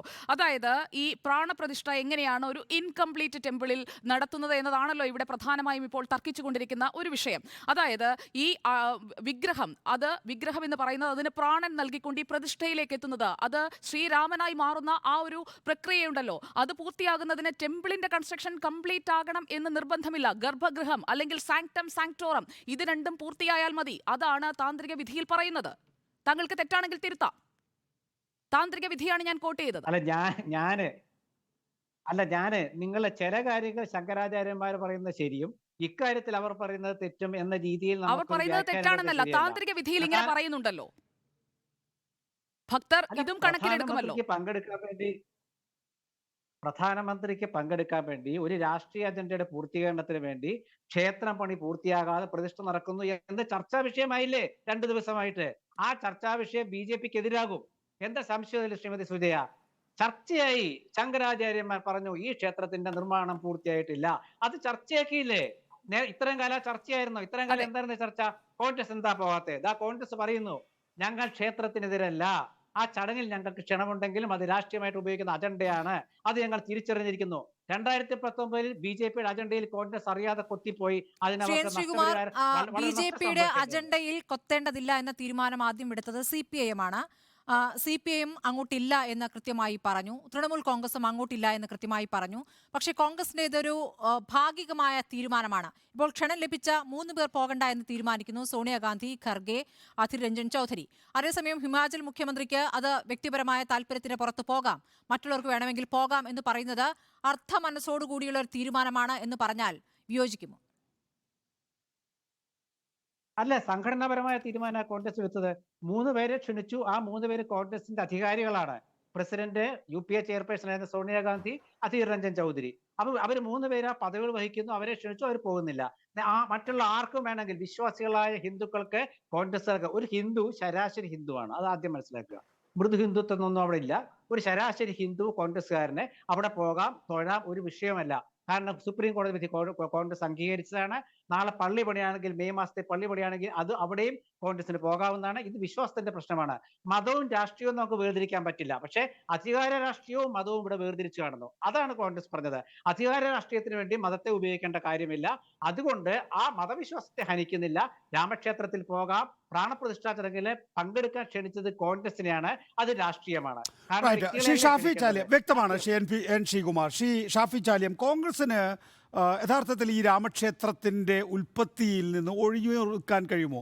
അവിടെ സമസ്തയോ അല്ലെങ്കിൽ സുപ്രഭാതോ പറഞ്ഞതുപോലെ തന്നെ മതേതരവാദികളുടെ കണ്ണീർ വീണ ഇടമാണ്. ആ കണ്ണീർ വീഴാനിടയായിട്ടുള്ള സാഹചര്യം കോൺഗ്രസിന് ഒഴിഞ്ഞു നിൽക്കാനാകുമോ? 49, 86, 89, 92 കോൺഗ്രസ് യഥാർത്ഥത്തിൽ ഇതിൻ്റെ പിതാവായി അറിയപ്പെടേണ്ടല്ലേ? ആ പിതാവ് എന്തുകൊണ്ട് പോകാതിരിക്കുന്നു എന്നുള്ള ചോദ്യം ഒരുപക്ഷെ BJPയും കോൺഗ്രസും നേരിട്ട് ഏറ്റുമുട്ടുന്ന ഇടത്ത് ചിലപ്പോൾ ഈ ചോദ്യങ്ങൾ ഉണ്ടാവില്ലായിരിക്കും. ഇവിടെ ഇപ്പോൾ കേരളത്തിൽ പോലുള്ള സ്ഥലങ്ങളിൽ ലെഫ്റ്റും കോൺഗ്രസും നേരിട്ട് ഏറ്റുമുട്ടുന്ന ഇടത്തിൽ ആ ചോദ്യം ഇപ്പോഴും നിലനിൽക്കുന്നില്ലേ?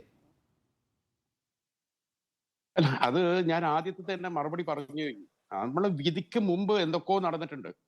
ഇത് വിധിക്ക് ശേഷമുള്ള ഒരു പശ്ചാത്തലം വേറിട്ട് തന്നെ നമ്മൾ കാണണം. പിന്നെ കോൺഗ്രസിന്റെ തീരുമാനങ്ങളോട് വ്യത്യസ്ത പത്രങ്ങൾക്ക്, നിങ്ങളെപ്പോലുള്ള ചാനലുകൾക്കൊക്കെ വ്യത്യസ്തങ്ങളായ വീക്ഷണങ്ങളുണ്ട്. അത്തരത്തിൽ സുപ്രഭാതം എന്ന പത്രത്തിലെ അവിടുത്തെ എഡിറ്റർ ബോർഡിൽ ഇരിക്കുന്ന ആളുകളുടെ അഭിപ്രായമുള്ളത്. ബഹുമാനപ്പെട്ട ജെഫ്രി തങ്ങൾ എന്താ പറഞ്ഞത്? അത് സമസ്തയുടെ അഭിപ്രായമല്ല. വളരെ പക്വമായ വീക്ഷണമാണ് അദ്ദേഹത്തിന്റെ പ്രസ്താവനയിൽ നമ്മൾ കാണുന്നത്. ഇതിൽ വിഷയം നോക്കി നമ്മുടെ നാട്ടിലെ പ്രതിഷ്ഠാ ചടങ്ങുകൾ എത്ര കാണുന്നുണ്ട്? അതൊക്കെ ആ താന്ത്രിക വിധികൾ ചെയ്യുന്ന ആത്മീയ നേതൃത്വം ചെയ്യുക. ഈ നരേന്ദ്രമോദി എന്ത് ആത്മീയമായി ഇയാൾക്ക്?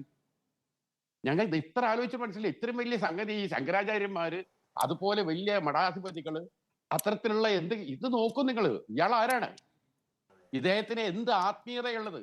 ഒരു ക്ഷേത്രത്തിലെ ഇത്തരത്തിലുള്ള വളരെ പ്രാധാന്യമുള്ള ചടങ്ങിന് അതിന് എന്ത് യോഗ്യത ഉള്ളത്? നാട്ടിലൊരു പാലും വിമാനത്തോളൊക്കെ ഉദ്ഘാടനം ചെയ്തോട്ടെ, അതുമാതിരിയാണോ ഇത്? അപ്പൊ ഇതിനെ പച്ചക്ക് രാഷ്ട്രീയമാക്കല്ലേ?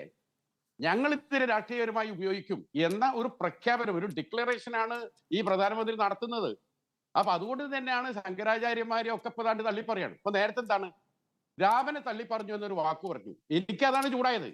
രാമക്ഷേത്ര പരിപാടി രാഷ്ട്രീയമാക്കുന്നതിനോട് ഞങ്ങൾ ഇല്ല എന്ന് പറഞ്ഞാൽ അതിനെ രാമനെ തള്ളിപ്പറയലാക്കി. ഇതെന്നാണ് സംഘീയ സ്വഭാവം. അവർക്ക് അതാണ് അങ്ങനെ ഒരു മെസ്സേജ് എത്തിക്കുക. രാമനെ തള്ളി പറഞ്ഞു, രാമനെ തള്ളി. നിങ്ങൾ രാമനെ ടൂളായിട്ട് ഉപയോഗിക്കുകയാണ്, മനസ്സിലായോ? അല്ലെങ്കിൽ കമ്മ്യൂണിസ്റ്റുകാർ ആ പരിപാടിക്ക് വിളിക്കും. നിങ്ങൾ ഓൾക്ക് മതവിശ്വാസം ഇല്ല, ഓൾക്ക് രാമനും കോമനൊന്നും ഇല്ല, അവരെ പോയി ഇതിന് വിളിച്ചത്. ആലോചിക്കട്ടെ നിങ്ങൾ, കമ്മ്യൂണിസ്റ്റ് പാർട്ടിനെ വിളിക്കുക. ഇത് ഈ ഓല് ക്ഷേത്രത്തിൽ പോറുണ്ടോ? അപ്പൊ ഓലെ വിചാരം എന്താ? കമ്മ്യൂണിസ്റ്റുകാർ പറഞ്ഞാൽ ഞങ്ങൾ ബാബരി മസ്ജിദ് പൊളിച്ചോടത്തുണ്ടാക്കിയ ക്ഷേത്രമായിട്ട് പൊളിലാണ്. ശരി, തിരുപ്പതി ക്ഷേത്രത്തിൽ നിന്ന് വിളിച്ചാൽ പിണറായി വിജയൻ പോവുക?